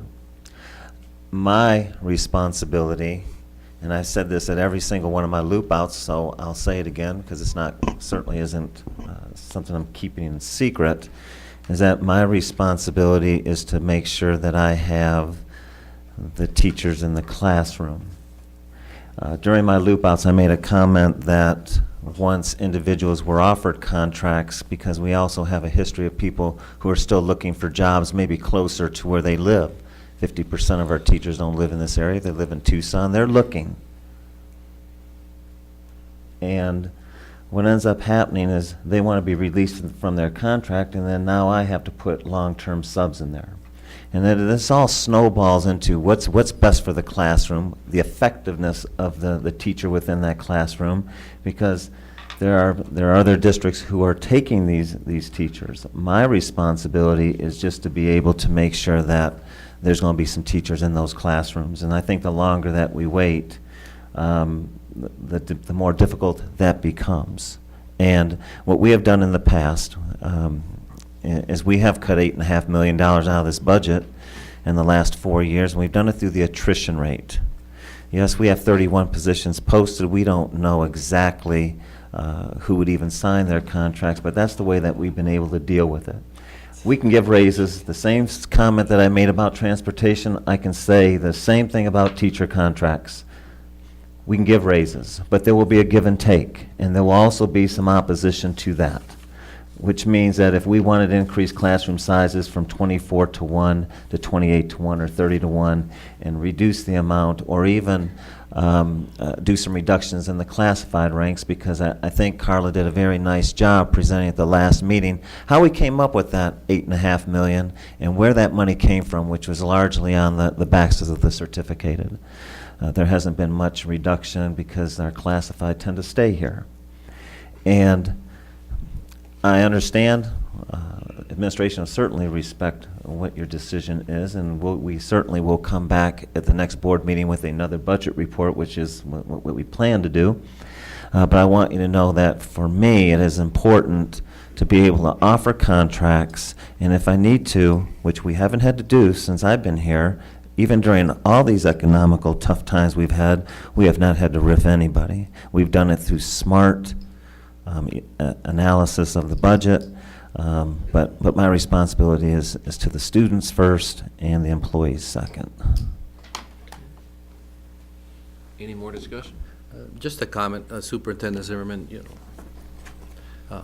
Your comments are well taken, and I understand your position.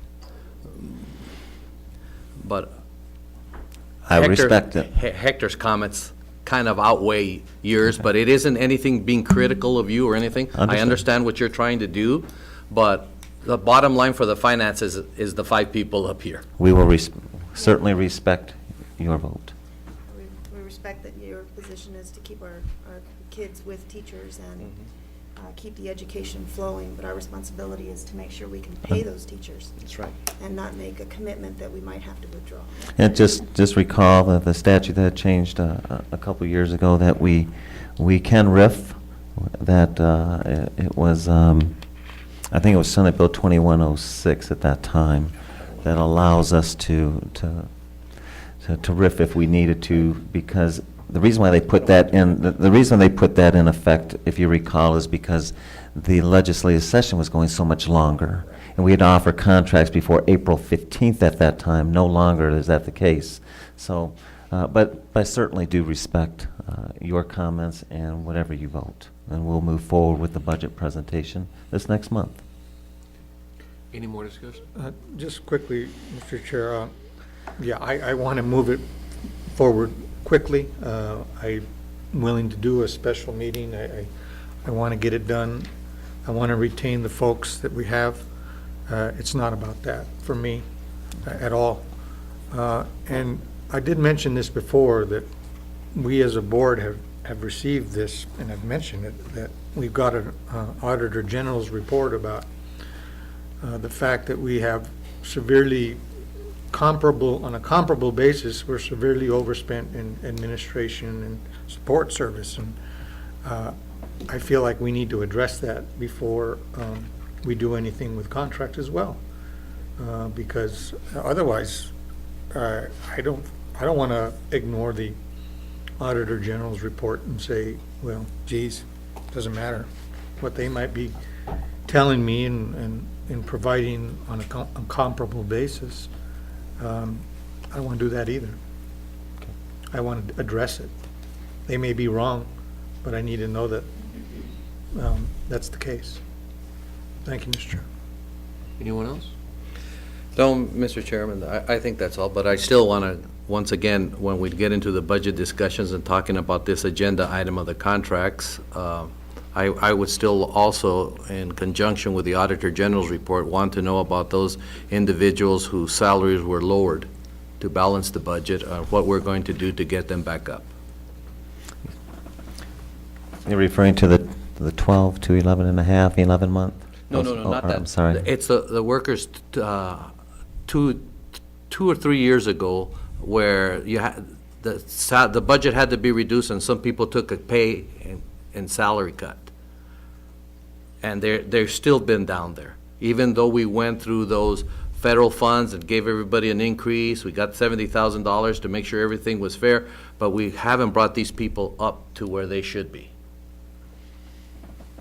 I don't think that's exactly what happened. They didn't, are you saying that they were just reduced as a way to offset what we did? If you recall, and you weren't on the board yet, is that we had about 86 individuals that were reduced from 12 months to 11 months. That, I want to make sure that we're on the same page. That would be an accurate statement. Yes, that's what I Oh, so that's what you meant? Yes. Okay. Any more discussion? None, Mr. Chairman. Okay. All in favor of renewal of contracts for the 2012-2000 school year, say aye. All opposed? Yay. Aye. Opposed, okay. Item K, approval of substitute pay for 2012-2013 school year. I just had a question. I have the rates stayed the same, or are we changing the rates? There was a comparison Mida will, in the data. yes Good and no. evening, members of the board, Mr. Chairman, Mr. Zimmerman. They're all the same. Basically, we've just brought, we made the last change at the final meeting to add the long-term substitute rate. And all we're doing here is compiling the rates for all of you and just asking for ratification of those rates for this school year. So there's nothing changed from what we currently have in place and what's been already adopted by the board previously. That was the only question that I had. I have a question also, Mr. Chairman. Thank you. Mrs. Zuniga, what have you heard from have you heard any feedback from principals or anything about this new salary for substitute in comparison to what it was before? Well, I've heard favorable comments about the long-term sub rate, both from principals and from long-term substitutes themselves. I've heard, good comments about the change because it is a significant amount of responsibility that long-term substitutes take on versus the one that comes on a daily basis. And also, we had a Southeastern Arizona Human Resources meeting that we hosted here in March, and our substitute rates in Nogales are still very competitive compared to others in the region. So I take this opportunity just to share that with you. But what was did you get any feedback to what our substitute pay and long-term pay was a year ago to what it is now? Because it has been drastically reduced from one year to the next. Right. Okay, so I've heard from some substitutes that they don't appreciate that we've gone to, the hourly rates versus the full day or half day rates. We've had some situations where it's difficult to attract a substitute to come in and handle a class for 2 hours or 3 hours because before they were getting paid the half a day rate. So now it's real difficult, and sometimes we do have to make accommodations for our teachers to be absent a full day, as an example, because we can't attract substitutes to come in and work on an hourly basis. So that is challenging for us, because that's just the reality. It's difficult for the substitute to say, I'm going to go in and substitute at your school. What we're doing in that case is asking aides to fill in, sub as aides, or asking teachers to give up their planning periods to be able to cover those classrooms when it's for less than a full day absence. You got any feedback on, now we're not able to use the wealth of knowledge and experience from the retired teachers, the substitutes? I think I've gotten some of that, yes. Let me answer that. I've heard a lot on both of your questions. I believe right from the onset when this became a budget discussion last year, we gave the board information in terms of how much money that was costing. We talked about it in the admin meetings. I really don't believe the administration really was really liking that, but they were supporting it because they knew that we had to make some decisions to deal with that budget, and mainly the carry forward. We had to go back to the table, and that's one of the things we addressed. But what we did is we took a look, and there was other problems with it. There's 200. If you're paying a sub $200 an hour, you do An hour? no, or I'm sorry, daily, $200 a day. There were some individuals who just weren't liking that, but one of the other reasons wasn't just to deal with this offset in the budget. It was that if an individual was working an hour or 2 hours, they were getting paid for the whole day. And we just didn't think that that was appropriate. Now, I'm not saying that that holds true for everybody, but we had a discussion about all the individuals that were long-term subs that particular year. And I think that there were probably some administrators who certainly came back and gave me an earful because they were getting it from the people who are in their classrooms, saying that they didn't really like it. Is there a trade-off? It could be argued that the retirees could probably be substitutes that have the experience and would do a good job, and there would be some that argue they're different and say that that's not always the case. But the reason why we did it was strictly financial, and we were spending, and I don't want to go on record trying to guesstimate how much we saved on it, but it was 180-ish thousand. I think Fernando was the one that initially had brought that up. And then we went back and revisited it because we thought perhaps maybe we shouldn't have gone so low. And that's when we brought back a change that focused more on the long-term subs, but we certainly didn't go back to 200. But there were some, there certainly was some people who weren't liking it. Okay. When this was going on, I was also a principal, and a lot of these experienced, retired substitutes were not taking on the long-term substituting jobs at that time. They wanted to do just the one day, as Maida stated, just come in because they didn't want to do the extra work. And I can attest to that as a principal because I had to recruit other substitutes to do the long term instead of working with the experienced teachers. Not all of them, but many of them chose not to do that at all because they said, why am I going to do that if I'm still getting paid this amount and you're going to give me extra responsibilities? I don't want to do that. And I can attest that, and I'm going on the record on that. As a principal, this was an issue. This was also discussed with the principals, and even now, the principals here can state not all these experienced teachers wanted to take on the long-term substitute. So I just wanted to follow up with that. There was a little bit more as to the amount that Mr. Zimmerman stated. I think we're a little bit over 200. About with benefits included, yes. So I just wanted to follow up with that. Thank you. I just want to add one more quick piece that now with the new alternative contribution rate that the state retirement system has implemented, these costs will be a little bit more than what they are in front of you because we'll have to add that alternative contribution rate for those teachers that are retired because it will apply also to substitutes. So that's an additional cost that will incur beginning this year, July 1, 2012. Just as a reminder. Any more discussion? Mr. Chair, Steve, are you recommending we go back to the half-day, full-day rate?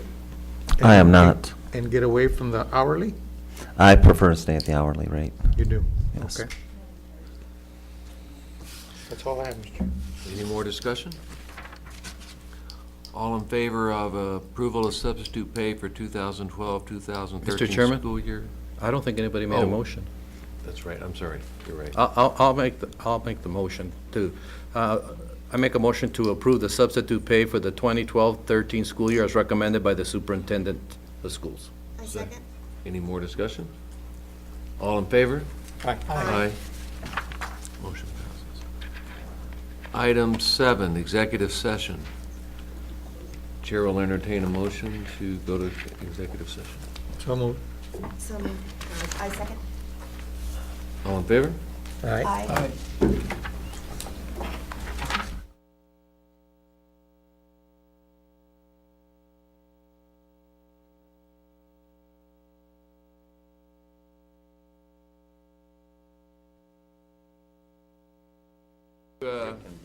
Reconvene the meeting, accept a motion.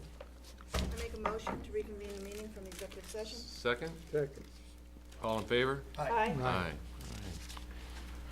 Item 9, action item A, ASBA delegate appointment. He's chewing on. Is everyone? Okay. He's got his mouth full of jelly beans. This is an annual action item. It's just to approve a delegate that will attend the ASBA conference June 15th, No more like June 30th, I think. mid-June, thereabouts. In- But you have to make a selection. Mr. Nash is going to the national convention. He can go represent us over there. I make a motion that Hunter Nash be our ASBA delegate appointment to the assembly. I accept. Second. Any Okay. discussion? Any discussion? No? No. All in favor, Okay, say so- aye. Aye. Aye. Okay, Good. so Dr. Nash. Item B. Item B, let me get back to it here. Family. Approval of Family Resource Center. Okay, this is a great, yes. You need the alternative. The alternate? alternate. Are you going for the alternate? Mm-hmm. That's a for sure. You're the alternate as well? Yeah. If not, we'll come back, Mary, but I don't think we'll have a problem. This next item, I'm going to start. This is an item that came up unexpectedly, quickly. A couple weeks ago, we learned that that both the U of A Extension and now, along with the County Superintendent's Office, are writing a grant for 2 family resource centers. One's already in place in Rio Rico, and the other one, they are hoping that we will accept and be part of that. And the price is right, and we're going to get a presentation, but keep in mind that our community outreach position was, we didn't fill that position. We're still, I think through Dr. Utney's office, still trying to do things with uniforms and things such as the Christmas dinner, just a lot of other things, but not officially. But the Family Resource Center is something that, when you hear about it, the price is right, and I think it will be a very nice addition to our school system. So let's go ahead and bring you on up here. They'll talk about the specifics, and then you can ask some questions, but we hope to get this approved. It's a good thing. Mr. President and members of the board and Mr. Zimmerman, my name is Darcy Dixon, and I am the County Director for the University of Arizona Cooperative Extension that's housed here in Nogales. We want to thank you for allowing us to present this evening about, we think, a very exciting opportunity for the children of Nogales and Santa Cruz County. The University of Arizona Cooperative Extension has been working for the past 2 years to build a family resource center model that's been funded by First Things First, where Santa Cruz County families will be ready for their children to enter kindergarten. We actually know that many Santa Cruz County families believe that learning begins in kindergarten when the kids enter school. But we also know through brain research, I do a lot of teaching about early brain development and stuff. And we know that the most important years for early learning really is the first 3 years of life, when the brain wires up 90% in those first 3 years. We also found that the school-based model is probably the most effective, and it's very well aligned with what First Things First wants, and it says in their mission, which is to get kids ready for school. So we're proposing that Nogales Unified School District join in partnership with Santa Cruz Valley Unified School District, and actually Patagonia Elementary School District, and this Santa Cruz County School Superintendent to provide Family Resource Center services in Nogales and across the county. So there would actually be 3 sites run by the school districts. And the superintendent of schools would actually be the county-wide voice for early learning. So we've, talked with all of these partners. So in the past year, each Family Resource Center, which is, I'm looking at 2 at this point, has reached approximately 350 families. And in Nogales, we've reached approximately 50% of 4-year-olds. And currently, there are about 411 kindergartners enrolled. And so if it's similar in population, that would be about half the kindergartners that were reached in the Family Resource Center. School district administrators in Rio Rico also attribute improvements in their children's performance and parent involvement to the Family Resource Center programs. The Family Resource Center parents have really learned about realistic expectations of their kids and the school, and they're ready to learn. They're more comfortable to go into the schools now and talk with their kindergarten teachers. And the price is right. What would happen is we would like to subcontract, if everything works out right, we'd like to subcontract with Nogales Unified School District to pay for staff and benefits for a Family Resource Center, which would be about $129,000, and that would pay for staff and benefits, plus about $6,500 to actually set up with things to set up a center, and about $10,000, more or less, for childcare, because we would have a pool of childcare providers that would come in while parents are learning things and take care of kids. And it's not a childcare center, though. So the parent always comes with the child and always stays with the child, but sometimes parents go off and do a class and then they come back and do parent-child interaction. Right now, what I'd like to do is have our program director, Debbie Curley, give you a little bit more additional information about the program, and then we can have questions. Mr. Chairman, members of the board, Mr. Zimmerman, thank you for having us. I'm Debbie Curley, and I've been working with the Family Resource Center program since it started 2 years ago, and we've had a lot of success, as Darcy said, working in Rio Rico with the Santa Cruz Valley Unified School District there, and so we want to really kind of build on that model here in Nogales. And I just wanted to tell you a little bit more about what the model is and what we plan to do there.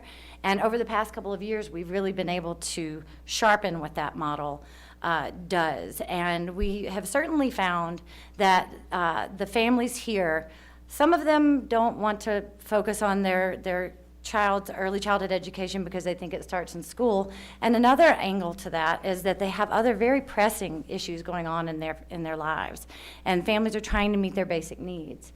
And so that's one of the first things that we focus on in the Family Resource Center model, is to help families meet their basic needs. So we do that by talking to the parents and their kids when they come into the Family Resource Center to make sure that they have access to the social services that are here in town. Or wherever they may need to get it. So we do a lot of referrals for families to make them feel connected to this. And so once they feel like they kind of are connected to a safety net through the Family Resource Center or through other case managers that they may be working with, that they feel like they have a good safety net, then they can try to start thinking about their child's education. And so really the education part is the biggest piece of the Family Resource Center. And I'll send around, I didn't have enough handouts for everybody in the beginning, but now I do, so that's great. So I pass that around. And these for you. And what these are, this is the calendar of activities that the Rio Rico Family Resource Center uses. And you'll see on a weekly basis that we have a variety of classes. As Darcy mentioned, some are for the kids with their parents, some are for the parents alone, and some are really to focus on the parent and the child together. For example, if you look at the classes for children, families with kids age 0 to 2, we have the Brain Waves class. That's one that Darcy mentioned that really focuses on helping families to learn how their child's brain develops, learn when they're building all their synapses and how their child learns and grows. And so that's one of the things we really start off a lot with parents is getting them to learn this basic brain development. So that's one example of a class that's primarily for parents, and the kids are usually in childcare during that time. Then we also have, for example, the pre-kindergarten readiness class, which is in the for families with children 3 to 5. That's one that focuses primarily on the kids, building their pre-K skills, and helping them to learn how to cut, for example. And so really the parent's job in that class is to support their kid. Don't cut for them if you don't like the way they did it. You know, let them do their weird circle or however it is. And a lot of what we teach them is, you know, promoting their child's independence and their own autonomy when they want to learn. So that's one of the things we focus on as well. And then we have classes, for example, the Strengthening Families class is for the entire family. And so we have moms and dads and kids of all ages that come to be a part of that class, and we help them to build a bond with their children and learn how to positively develop as a family. And then we have some classes after parents have attended a lot of the core classes that we have. We also encourage them to take part in some more things that might be for them. We have ESL classes and GED classes, which are also very popular. So that's kind of the framework of our education program. The third prong of the first we do is help them meet their basic needs. The second is help them with their education. And then the third is to work with the community. And as Darcy mentioned, we're proposing a collaboration also with the superintendent of schools and of Santa Cruz County Schools, Mr. Velasquez. And part of what his role would be in this collaboration is to raise awareness in the community about the importance of early childhood education. And so that's the role that we would like him to play, and to really work throughout the county. And one of the exciting things about this is that we will have a definite collaboration of multiple school districts if this works. And I think the power of that for the families and for the visibility of early childhood education could be pretty strong. On the flip side of this is also some preliminary results we've gotten from a program survey. The Family Resource Center offers classes, but our program is comprised of the training that we give to our staff. It's also comprised of the things that you see on the wall and all of the education components that we have basically through our interactions with parents and their children. And we try to address a number of different performance measures. And we've had some success with our most popular our most, I guess, regular, you would say, clients, the ones that have been coming in regularly for at least a year. And some of the things that we found is that they do believe that they're their child's first teacher. And that's something that we're really proud to have kind of gotten across to a lot of the families, especially given that there's some hesitation for them to play that role. We're really seeing that we're making a difference in that. And in Rio Rico, some of the school district officials have told us that they find that their kids are coming to school and their families are coming to school with a lot more realistic expectation of what kindergarten entails, and the kids are doing better and the parents are more involved. So you can read through those. I won't go through them, but those are some of the things that we've been able to impact with families, at least in part. You know, they're involved in other things. We do find that there's a lot of overlap here with some of the families that are involved in Head Start or other preschools and things like that. But we do find that we can reinforce that, and we really want to try and reach as many children as possible. So we're excited about this, and yeah, I guess I'll just leave it at that. Let me sort of summarize. So what we have is we have a $525,000 grant. The portion that would go to NUSD to run this is about 130-ish. And that is to pay for a director, which requires a bachelor's degree, and 2 we call them paraprofessionals. One's a parent liaison, and the other would be an instructional aide. And the startup, the utilities would also be funded. The thing that we were looking for in terms of sort of what I would just call in kind is a place to have this Family Resource Center. That was my first question. And Where we've looked at 4 places, actually. We've looked at Cebus, which they are currently renovating. We looked at as part of the Esperanza Center over at Lincoln. We've looked at a couple rooms down here at Pearson, because we do have space, and also across the street, which is currently housing the registration, but we have had thoughts about that as well. So that is what we get from the program. One thing I was asking the Superintendent Rod Rich from Rio Rico, which makes the price right, is though we initially pay the money, that you guys have been very, very good about making sure we get our money back. So he went on record saying we haven't paid anything since they've written the grant. I know that the agreement was with Rio Rico and Mariposa at the time, but they're asking us to be the partner, and Mariposa will have a role, but not the same role as they've had in the past. Yeah, we just find the school-based model to work really well. So we approve it conditioned on the grant being Right. authorized? Yes. Is that how it works? Correct.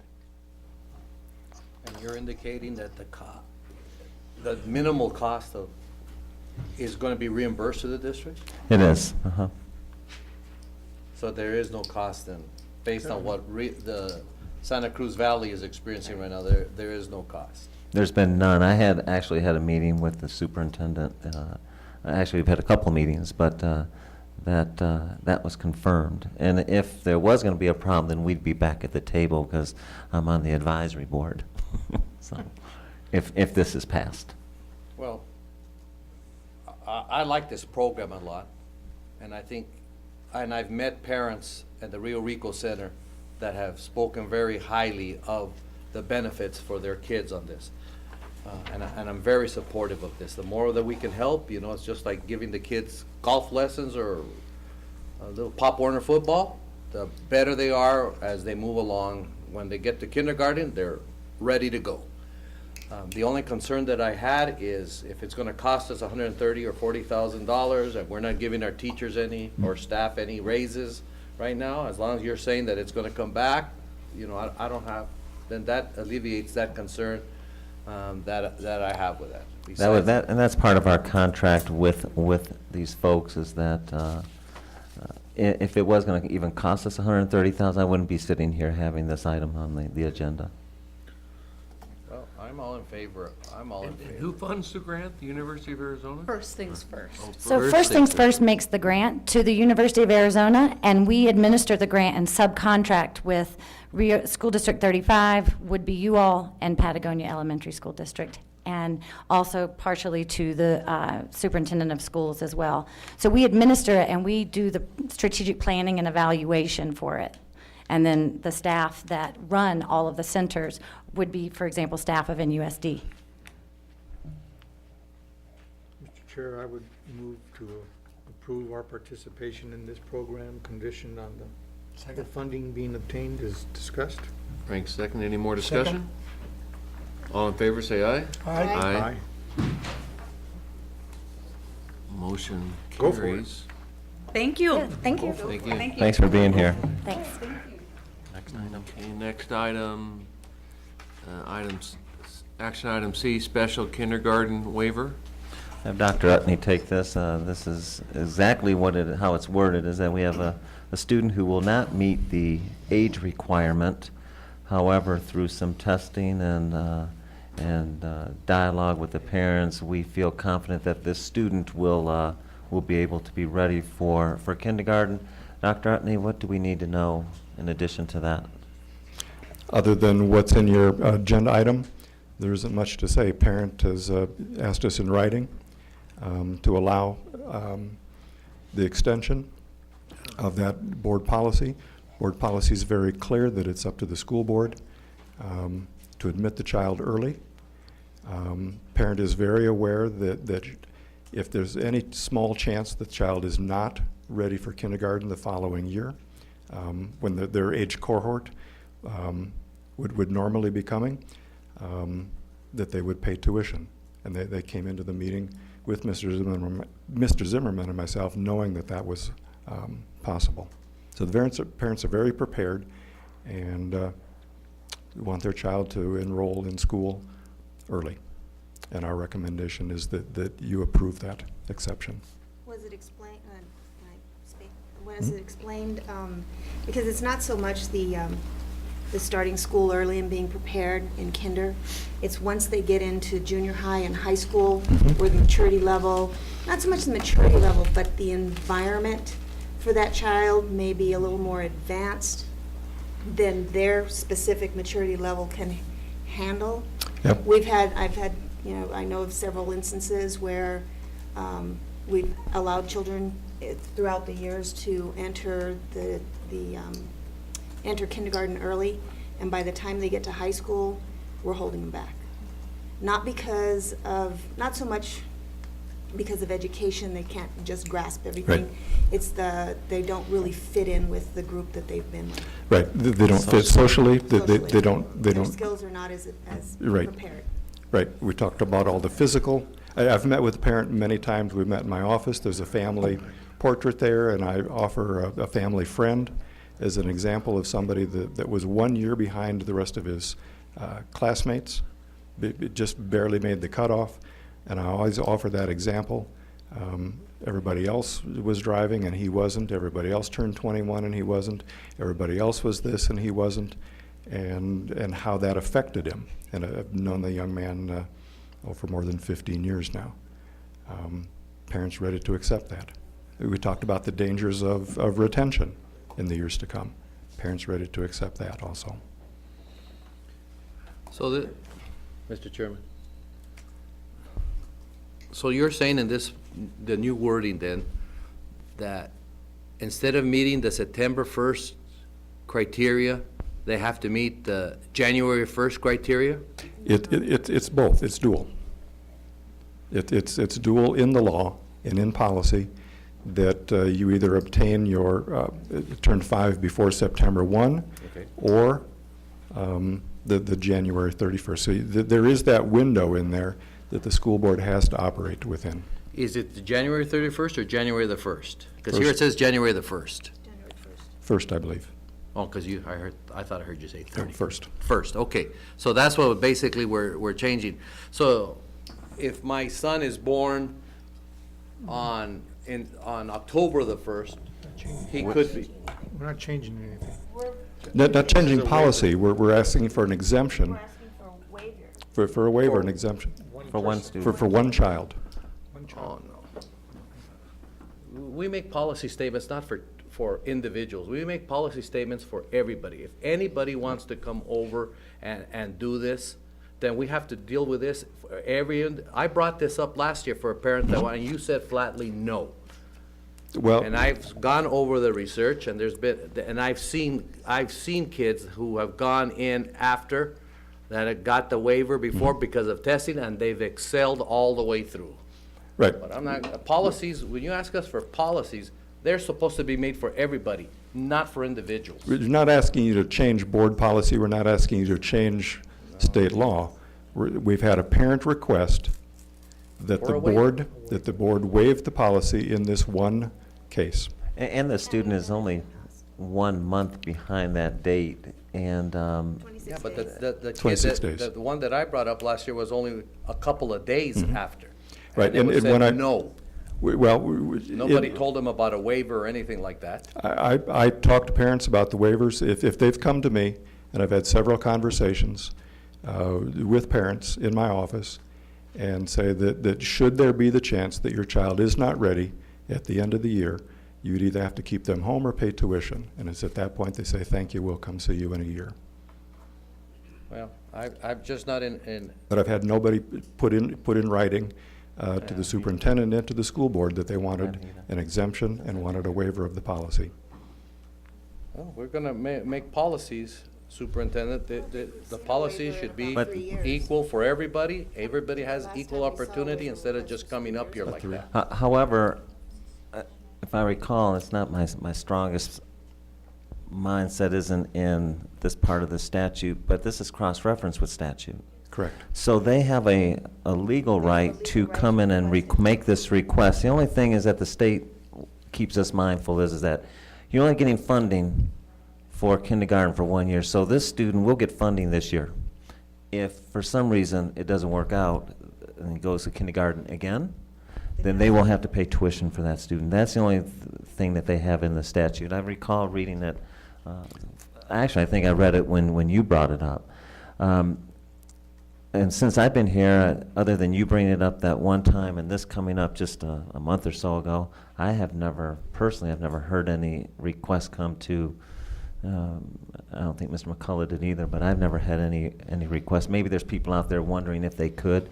Maybe they didn't know the law, but they certainly have a right. And the reason why we brought it up is that you had a statement that you made along with that is, do we have an assessment piece? Mm-hmm. I remember that. And the assessment piece is, as I think I went the next day and said, well, do we? Do we have an assessment piece to determine the readiness of this 4.5, almost 5-year-old who's not quite meeting that legal date? And but since then, I think there probably are going to be some parents out there who wouldn't mind getting their kids in early. And though I personally, as a parent, wouldn't, but I know that there's some parents who have different ideas, and this is one of them. So then basically the law says that this is your alternative. We don't need to develop, Yes. this is the alternative. Yes, it's right in statute. This is policy. This isn't changing policy. This is, it says here, part of the policy that if a child is going to be 5 after September 1st, but 6 prior. before January 1st, And they then can he request may a waiver. petition for a waiver to get in. This isn't changing policy. This is part of policy. Well, all our way policies I are read it. cross-referenced with statute. That's why I Right. was asking, that I'm pretty sure I read that. And the parent brought in a copy of statute with her written Oh, yeah, request. she did. She did. She had when she first came to my office, she had a copy of state law with her. So it's for 5 for kindergarten and 6 for first grade. No, they have to be, Is that correct? Correct. Okay, that's what I'm Correct. asking. Okay, now I'm clear, because that's not what I heard right now. I got it now. All right, so then, it would have been a lot easier for me if I would have, when I brought it up, if you would have told me that we do have a policy, that this is the policy, then I could have told that parent, I thought he went to you, that you just petition the board. I don't know Correct. why the board Policy- has to get involved. Policy JEB. There's enough research done, tons of research on this subject matter. I don't know why we have to get involved. I think we get involved so that we don't have a run-on of the community trying to push the kids through school, and then we have, a lot of really young children in kindergarten that may not be ready, may not be prepared. But we used to have that open policy like that, and we had our psychologists do all the proper testing and make That's the the big piece. recommendations. That's the big piece. I personally, whether it's statutes and all, I think it's about readiness. There are some kids who go to preschool, starting even as a 3-year-old, 3, 4, and get ready to go in, and they're ready. Heck, they're ready to probably skip kindergarten in first grade. Yeah, and our psychologist said to a lot of the parents, no, the kid's not ready, he's not Right, panning right. out on these assessments. And the law has changed in the last 5 years. There was a number of school districts that would allow early entrance, knowing full well that the children would not be ready for kindergarten the following year, and ready for first grade the next year. And so they stayed in kinder 2, and they got state aid for 2 years. So it was a paid preschool. So there's no assessment prior to the entrance, it's just the board saying, going ahead, and if you don't do it, you pay tuition? The policy talks about groups of people, talking about best interest of the child. And I've prepared to talk to the school psychologists. We've got the assessment. If this were to happen again, we do have assessment instruments ready. Using federal funding, we've got school psychologists on duty during the month of June.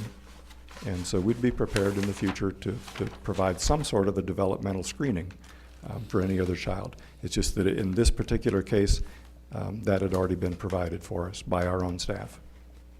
So the child has already been assessed. Correct. I understand now, Mr. Zimmer. I understand. This child's ready. in my opinion. Yeah. And everything that we did in preparation. I couldn't say that about everybody, because I personally know some kids who I probably would have said, I don't think so. I just don't think, can't hold a pencil. Well, both Hunter and I were born December 22nd, when the cutoff was December 31st. Dang, just missed it. There you go. But he graduated a year later than I did, so you figure it out. Just the way it goes.